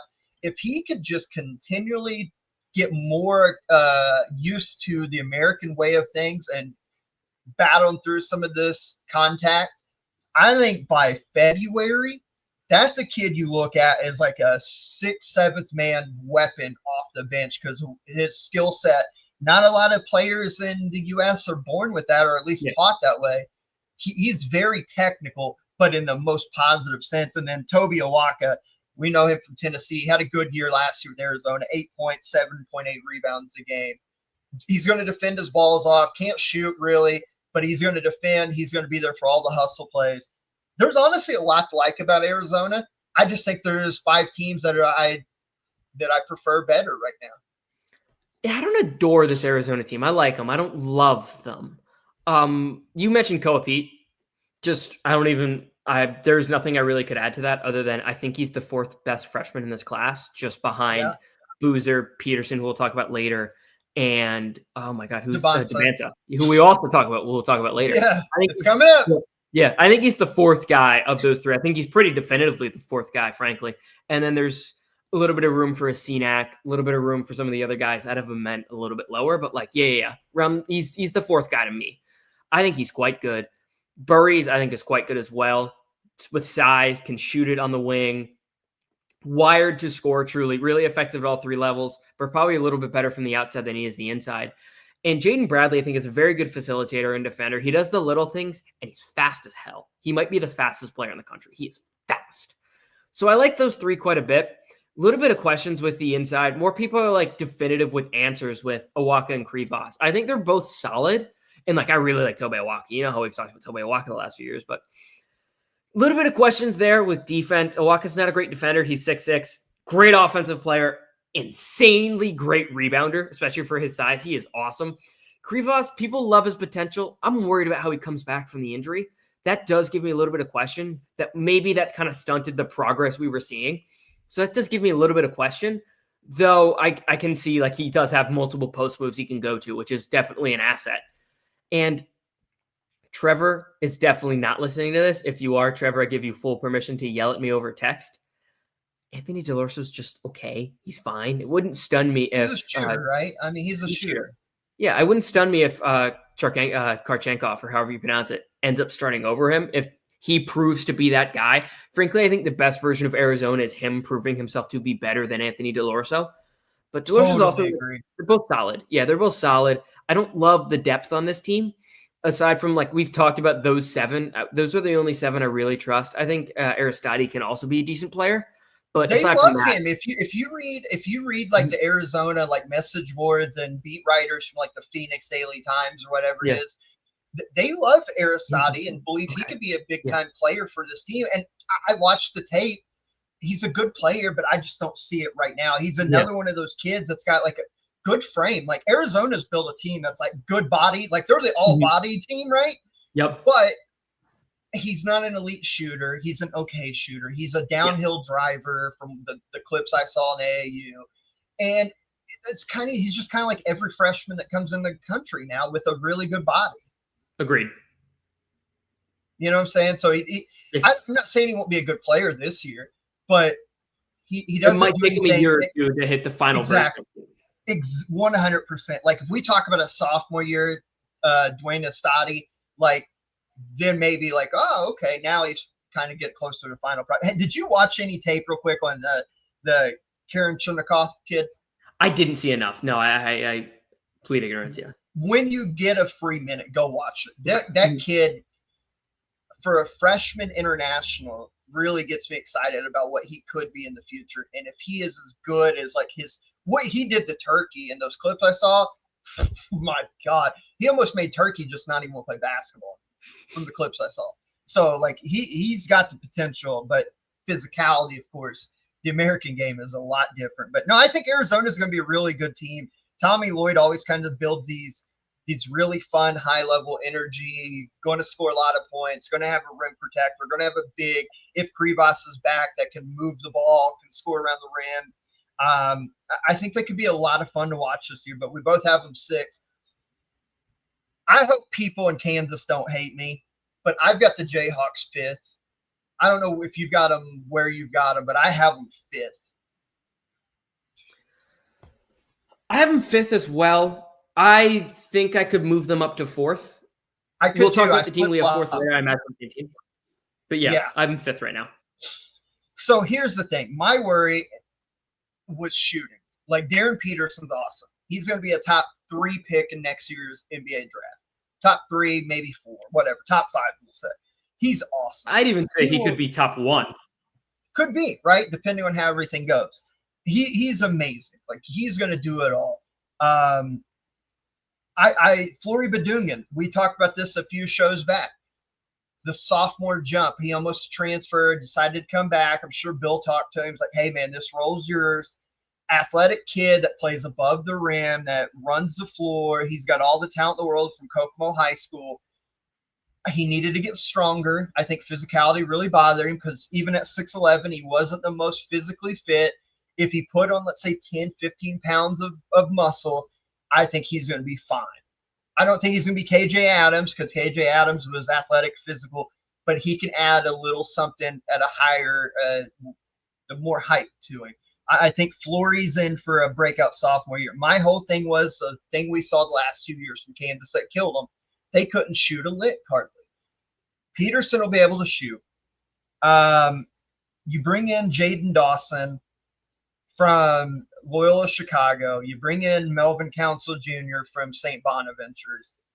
Trey White coming in from Illinois. When I got to really diving into the tape on Jaden Dawson from Loyola Chicago, 13.9 points, shot 36.3% from the three-point line, made 70 or I actually have my numbers mixed up here. 86 of 237 on 7.4 three-point attempts per game. That's a pretty good number for that high of volume per game. 36.3% on 7 attempts a game. That's pretty good. You can live with that. Melvin Council Jr. coming in from St. Bonnie's. That was on a really good St. Bonnie's team last year. 14.6 points, 5.4 rebounds. Crafty attacker. Kind of one of those, again, athletic wings that are real shifty, get to the rim, can get to the rim at weird angles, finish with a floater, finish around the rim. What would you say? Not a great three-point shooter, but a comparable enough three-point shooter, or competent enough three-point shooter, like a catch and shoot. I don't think he's really taking anybody off the bounce, like a 1-2 dribble, crossover, step back, bury it in your eye. But he's more of like you swing the ball, get him on like a flare screen. He can knock down when his feet are set, right? I think that's kind of the consensus on him. What changed my mind on Kansas, and why honestly I have them ahead of Arizona, is I think Dawson, if that carries over from Loyola, and he can be the guy who he was last year, and Kansas has swung and missed the last couple of years on this, but if Dawson's that guy that's going to give you 36, 37% from three on, let's say, 5 attempts, I think that changes Kansas's offense because I think Peterson's awesome. Badungan's going to have a breakout sophomore year. Then you have 2 redshirt guards who didn't play last year but played 2 years ago for Kansas, Marco Jackson and Jamari McDowell. Not lethal scorers, but they know the offense. They know the system. This is their 3rd year there. They're going to defend. I think this is Darren Peterson's show, and they'll go as he goes a lot of nights. Yeah, and if there's anyone you want to have run the show, it's him. Just real quick, while you were talking, I went back. I watched like about a minute and a half of Karchenkov. He does look good. He does look quite good. Yeah.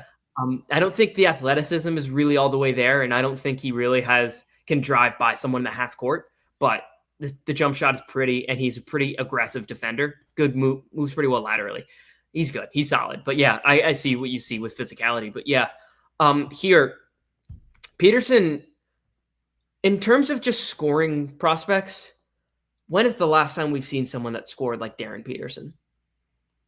At the high school level or coming into college? Like which level? Coming from high school to college as a freshman.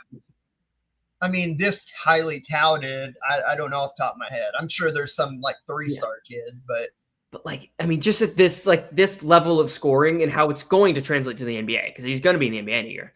I mean, he's the best scoring prospect I think we've seen in the last like 6-7 years. Like, the dude is a walking bucket. He's just going to put up buckets. I feel like every time I watched him play, I thought he was better than the last, which is really impressive for a kid who I already thought super highly of. So I'm very excited to watch him.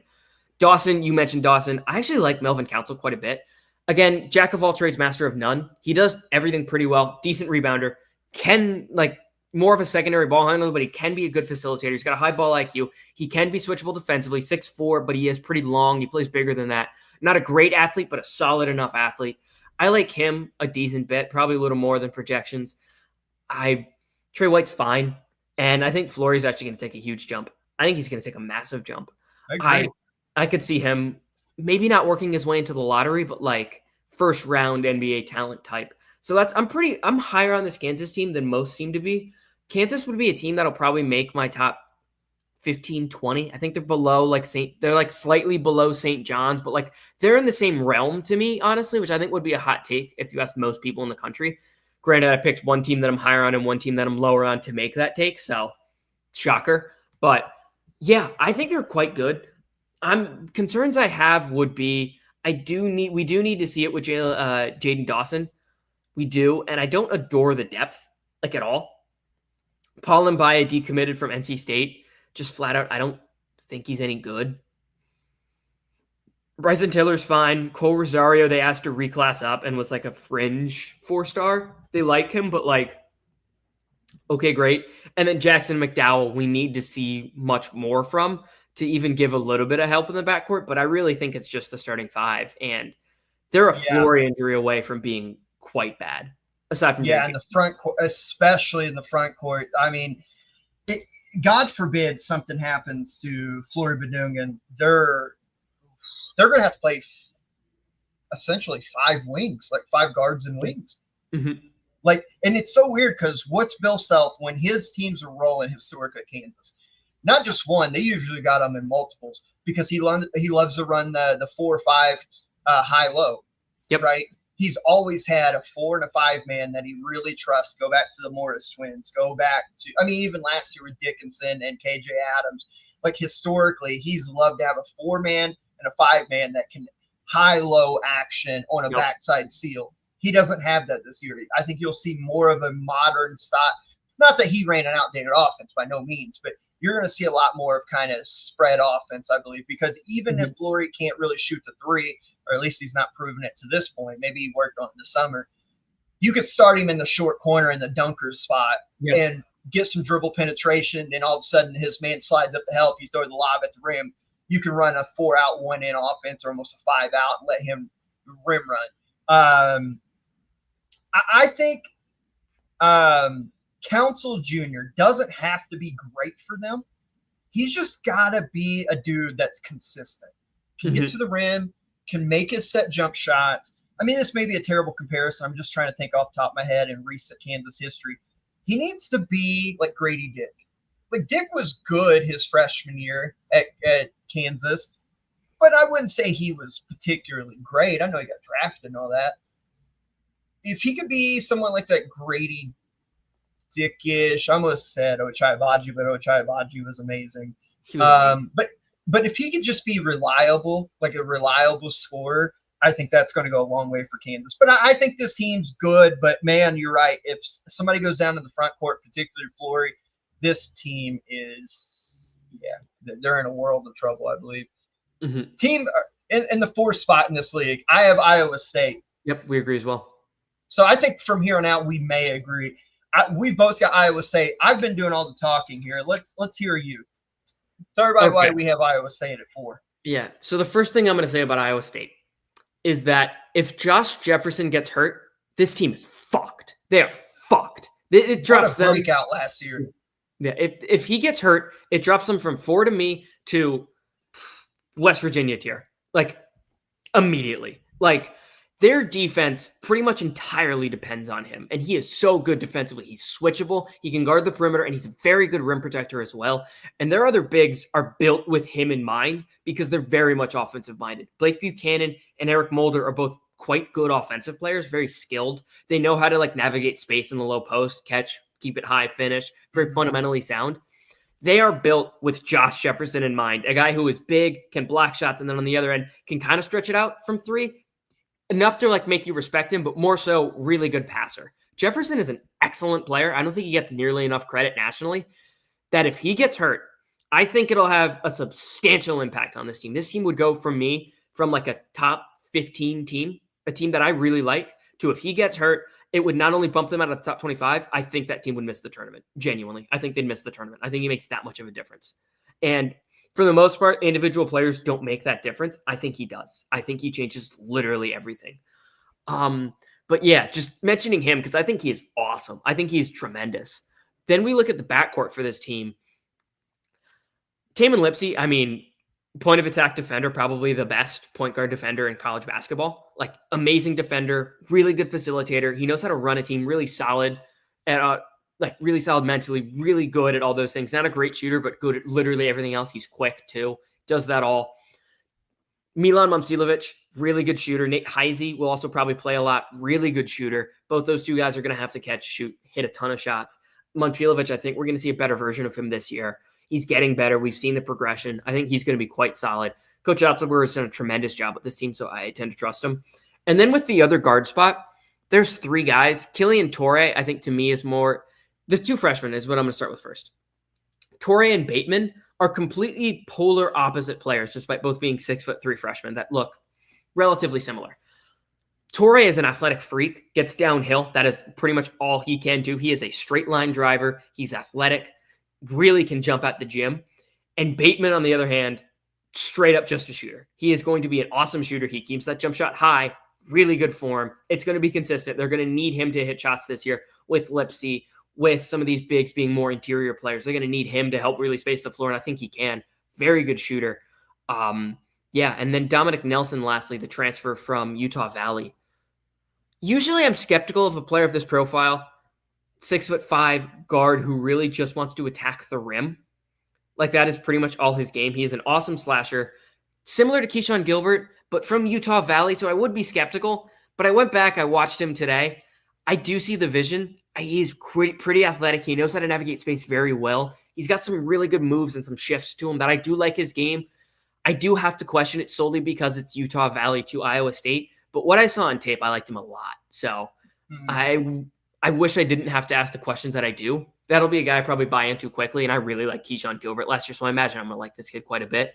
But I do have to ask that question just so I don't go all in and then look like a fool when it's like, oh my God, I trusted the Utah Valley kid to slash at the Big 12 level, you goofball. But yeah, Bateman, I'd be surprised if 75% of his shot attempts didn't come from three. Like I think it's 75 or more. Torrey, I think he's only in attack the rim, but Lipsey, they need him back. I think they get him back after like week 2 of the season. I think they'll be fine without him just in the early season. But man, Jefferson means everything to this team, in my opinion. He is so good, and they need him badly, Josh. No, I agree. Everything you said, I agree with. I'm trying to pull up Ken Palm here real quick I'm trying to remember what Iowa State ended up finishing in adjusted offense. So they're 171 last year, 5th in defense. That's kind of been the Otzelberger way at Iowa State. Elite defense, whatever offense you get is just kind of what you get. But there was times last year with Lipsey, Gilbert, Milan Momcilovic, and Joshua. Oh my God, I just forgot his last name. Josh Jefferson. Oh my God, I had a brain fart there.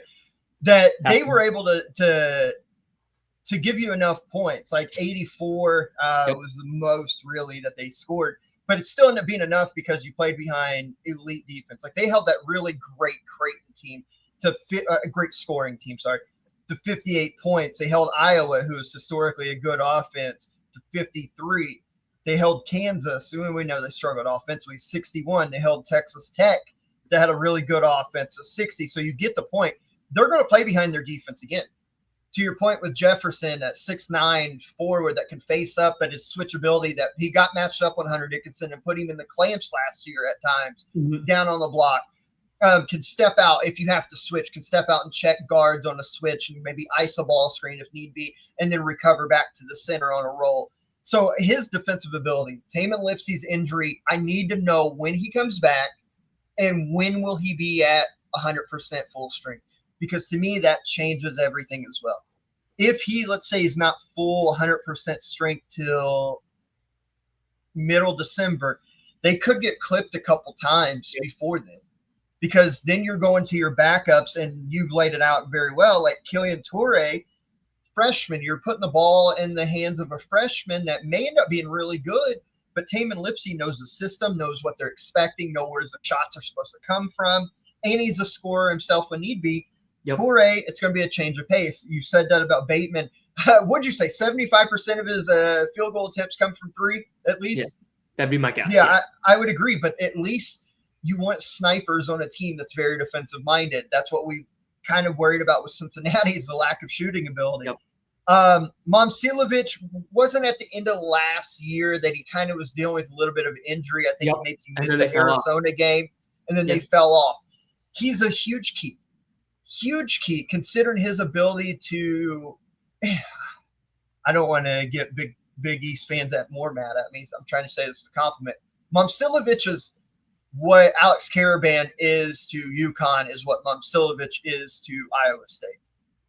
The ability to step out and knock jump shots down, the ability to defend, the ability to kind of like, need a big rebound, I'll put my nose in there. You're right. They fell off whenever he got hurt and had to miss some time last year. So him being fully healthy, ready to go, I think is a huge deal.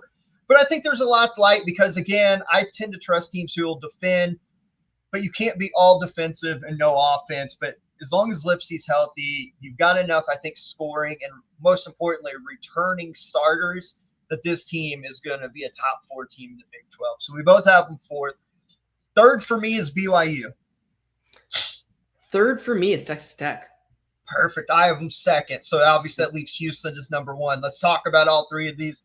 Let's start with BYU, since I brought them up first.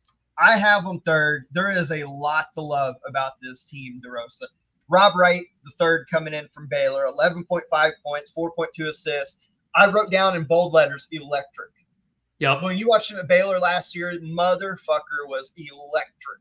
Like, up and down the floor, get a rebound, fast break, transition. Is he going to dunk in your head? I don't know. Is he going to hit a pull-up 3 and 1-on-4 transition? I don't know. Is he going to make a behind-the-back pass? We don't know. He's electric. He is so fun to watch. You add this to a BYU team that brings back Richie Saunders. What a year. He's been really good. Even with Mark Pope, he was really good.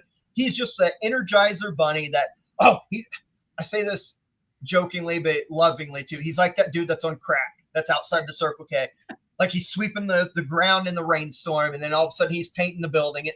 He's got energy for days. 16.5 points, really his breakout year last year. 43.2% from 3. We'll get a rebound. We'll take a charge. We'll do everything. He's the heart and soul of this BYU team. Perfect complement in the backcourt.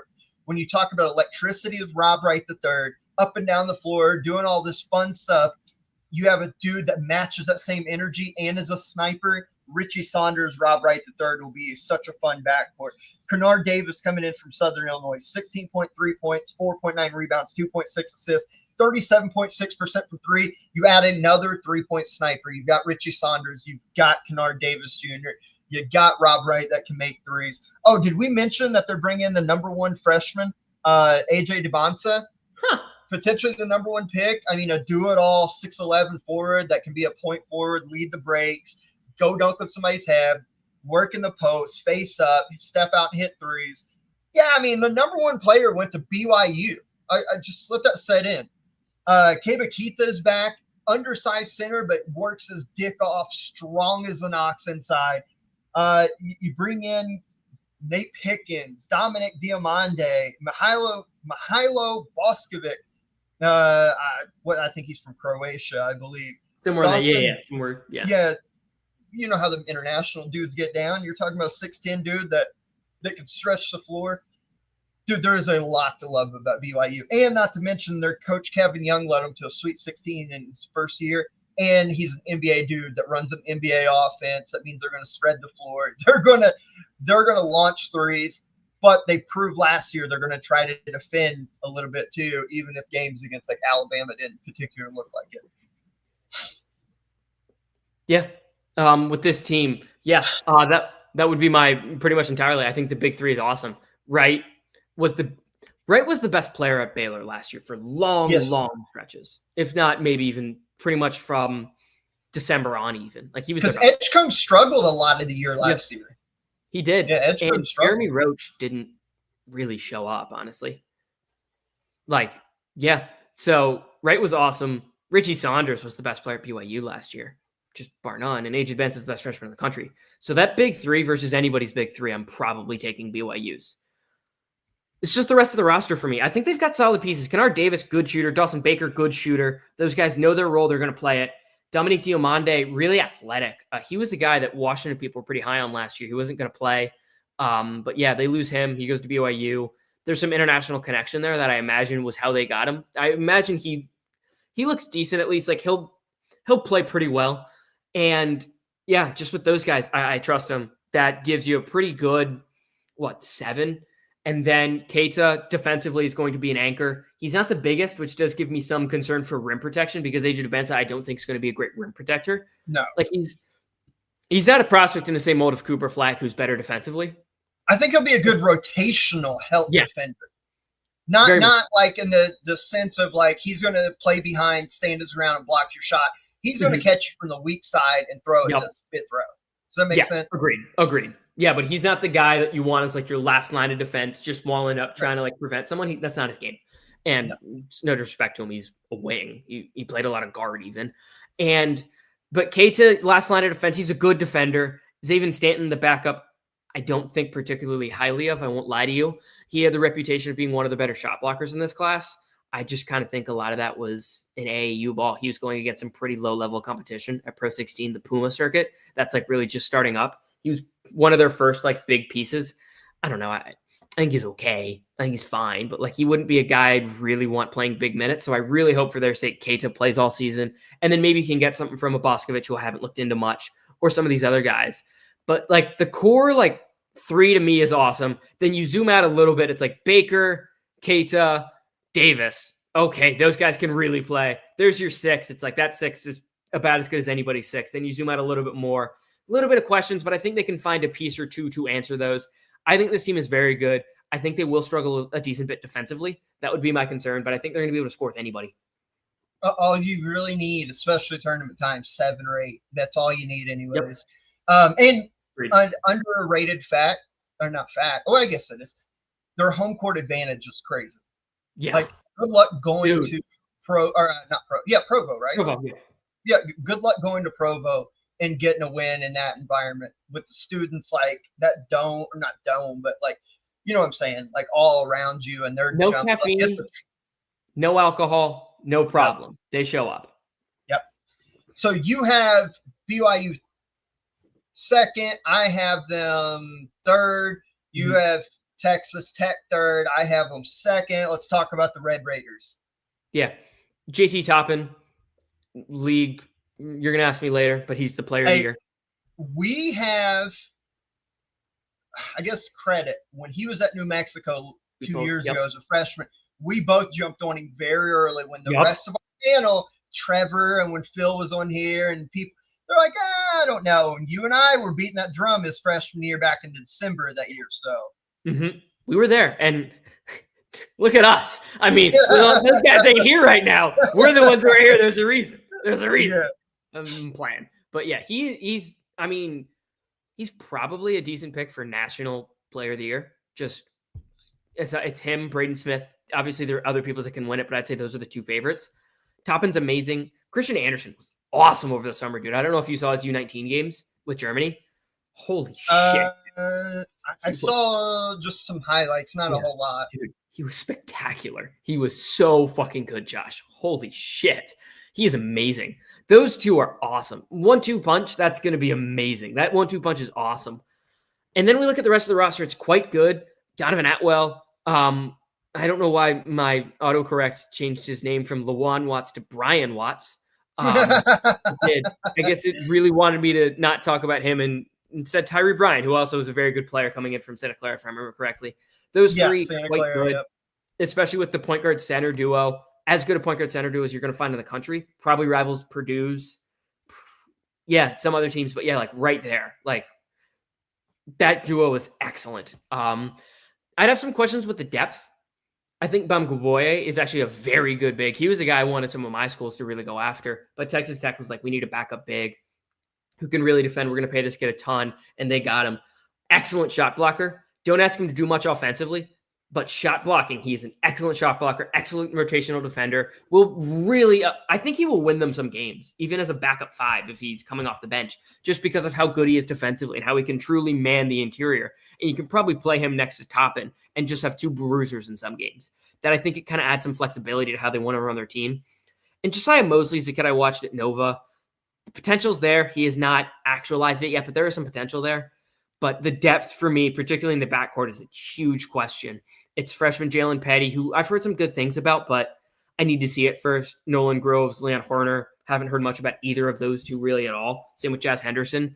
That I do question the depth. If there is an injury, I don't know where they go. Like with BYU, I mentioned it, but like BYU was like, yeah, they have 7 or 8 guys, and that's kind of all you need in college basketball, really. Texas Tech, I think they have 6, and that is a question for me, which I think you need more than 6. If you're one injury away from, it could be a long season, but this team's going to defend their ass off. Christian Anderson's going to he is the breakout player in the country. Everyone should be talking about him. If you're listening to a podcast and they're not telling you Christian Anderson's the breakout player in the country, if you watch him play and then you see that he is, because he will be, you have to think about that podcast and think, okay, maybe they don't know ball. Just straight up. He is the breakout player in the country. JT Toppin's one of the best. 1-2 punch. Awesome. They're going to defend their ass off. I like Lawan Watts quite a bit, actually, of those next guys. I think he's right there. Very high ball IQ, effective facilitator from the high post. I think he had like 4.5 assists last year, like really good passer. Will open up a lot offensively. He plays tough, and he was a 42% three-point shooter, albeit very low volume, but he did shoot 42% from 3. He does everything pretty well, but passing, toughness, defense, I think he brings those things. I think he's a very underrated player. Sneaky, like one of those guys that I think could be sneaking around pro rosters for the next 5 years. And you're like, oh yeah, I remember Lawan Watts. He was pretty good. And he's just all of a sudden you see him on the, I don't know, Oklahoma City Thunder as their 8th man, just consistently helping them win games and maybe even win another title. Everything you said, yet again, I agree with basically. You talked about the lack of depth to be the one thing that would concern you. I think they have some depth in the point guard and center role. I think there's at least a rotational guy. If this was a baseball terminology, the middle infield is where the depth is very concerning, meaning they don't necessarily have a backup 2, 3, or 4 that you're comfortable with as of this moment. But, man, those transfers you talked about, Atwell, Bryan, and Watts, how about this for shooting? 39.8% from Atwell at UNC Greensboro last year. Bryan at Santa Clara, as you mentioned, 42.9% on 154 attempts. And then Watts, 42.3%, much lower volume, of course. He only made 27 of 64, but it's still lower volume or not, he made 42% of those shots he took, which at a dude playing projected at the 4-man role, you'll take that all day, every day. I think this team's going to be able to really shoot the basketball. Grant McCastle runs fun offense, and like you said, they're going to defend their dick off. They're going to be tough as shit. I would love this Texas Tech team. If Darian Williams had not transferred to North Carolina State and came back, I think we're talking about them in the same light as we do Purdue, UConn, and Houston. Agreed. I think they would be one of the teams to win a title. Not saying they can't now, but it's a little different. And Lawan Watts isn't a bad player. He's a quite good player, but he's not Darian Williams. No. Yeah, but it's a good pickup to try to fill that role. And then let's talk about the team that we have projected to win another conference title. Let's talk about the Houston Cougars. Most people's either 1 or 2 in the country. I know some may have them as low as 3 if you believe UConn is better, which is fine. But regardless, they're one of the consensus top 3 picks to win a national championship year, so it's no surprise we have them winning the Big 12. I mean, back from last year's team that came within a short hair of taking down Florida to win a title for the Cougars and Kelvin Sampson's first. Back is Milos Uzan, Emmanuel Sharp, and Joseph Tugler. They bring in 2 stud freshmen, Isaiah Harwell, Chris Senack Jr., who's an athletic freak as a 4-man kind of he's not the traditional 4 in the sense of like he's going to be a power guy. He's going to be an athletic dude. I think he'll fit into the role of while it's going to take a minute for Sampson to mold him like he does a lot of his players, like he did with Uzan last year. But again, you look up middle of the season, all of a sudden he's getting 2.5 blocks a game or something ridiculous. And he's a great defender that's got enough athletic and a switchability that he can switch on screens. He can really help out. He was a consensus 5-star kid, one of the top 10 prospects in college or high school basketball last year. Isaiah Harwell, another one of those high-level, I think he was a 4-star kid, but high-level talent coming in. He's a 5-star. I think he's a 5-star. I think he was like 13. Was he a 5-star? Okay, yeah. I couldn't remember if he was a high 4 or 5-star.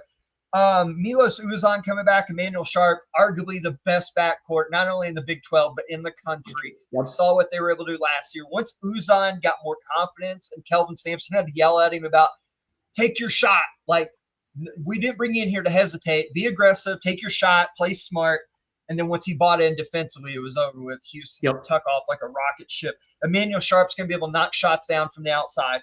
This team, you know what you're getting with Kelvin Sampson first and foremost with this team. You're not going to out-tough them. Mm-hmm. They're going to be the best defensive team on the floor most nights, and they'll have just enough offense that they'll kill you. This team is loaded, and we didn't even talk about guys off the bench like another freshman, Kingston Flemings, Chase McCarty, Khalifa Sacco, a transfer coming in. This team is loaded, and they may only play 8 dudes, but they're loaded with those 8. Yeah, Flemings is a kid. We're not going to talk about much just because he's going to be a backup, but I'm pretty impressed with him. I think he's going to be a very good player. Probably not this year, but like in due time, I think he's going to be a very good college player. I don't even know if I call this a greasy theory. I'm just even going to call it a theory. I think this is Kelvin's last year. I agree. I'm very confident in that. And I think he really wants to go out on top. I think if they won it last year, I think that would have been his last. But since that's what we talked about last year, yeah. I think this group is good enough to win it again. And if they do or don't, I think he goes out on top. And then it goes to the Sun. Yeah. And then it goes to the Sun. Yep. Mm-hmm. Uzan, Sharp, you mentioned best backcourt in the country. Agreed. Not going to debate anything you said. Once Uzan bought in, he was amazing. Really good facilitator. Sharp, we know how good a scorer he is. Just awesome. Harwell, I think, is another guy really wired to score. I think he's tougher than Senac, so he might be better immediately. Senac's got much more long-term potential, even later in the season. But like Harwell's tough. He can score it at all 3 levels. I think he's quite good. I think he's a good 5-star.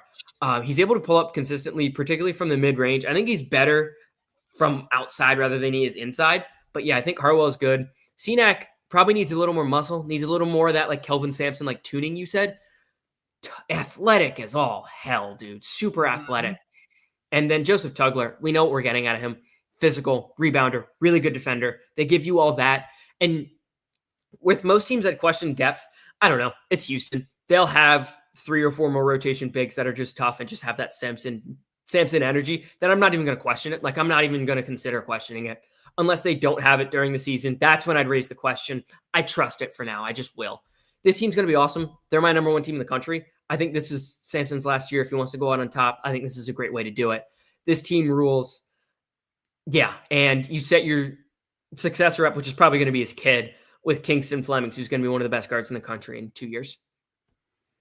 Look, I totally agree, and they're going to be phenomenal. Well, let's get to our awards, and then we'll get out of here. Player of the year. This is going to maybe shock you, maybe not. I'm going Milos Uzan. We just talked about it. I think this year he's going to play on the best team, obviously, which usually factors in. I don't think the stat line is going to be crazy, but at the same time it will, because he's going to play on the best team that's going to win 30 games more than likely.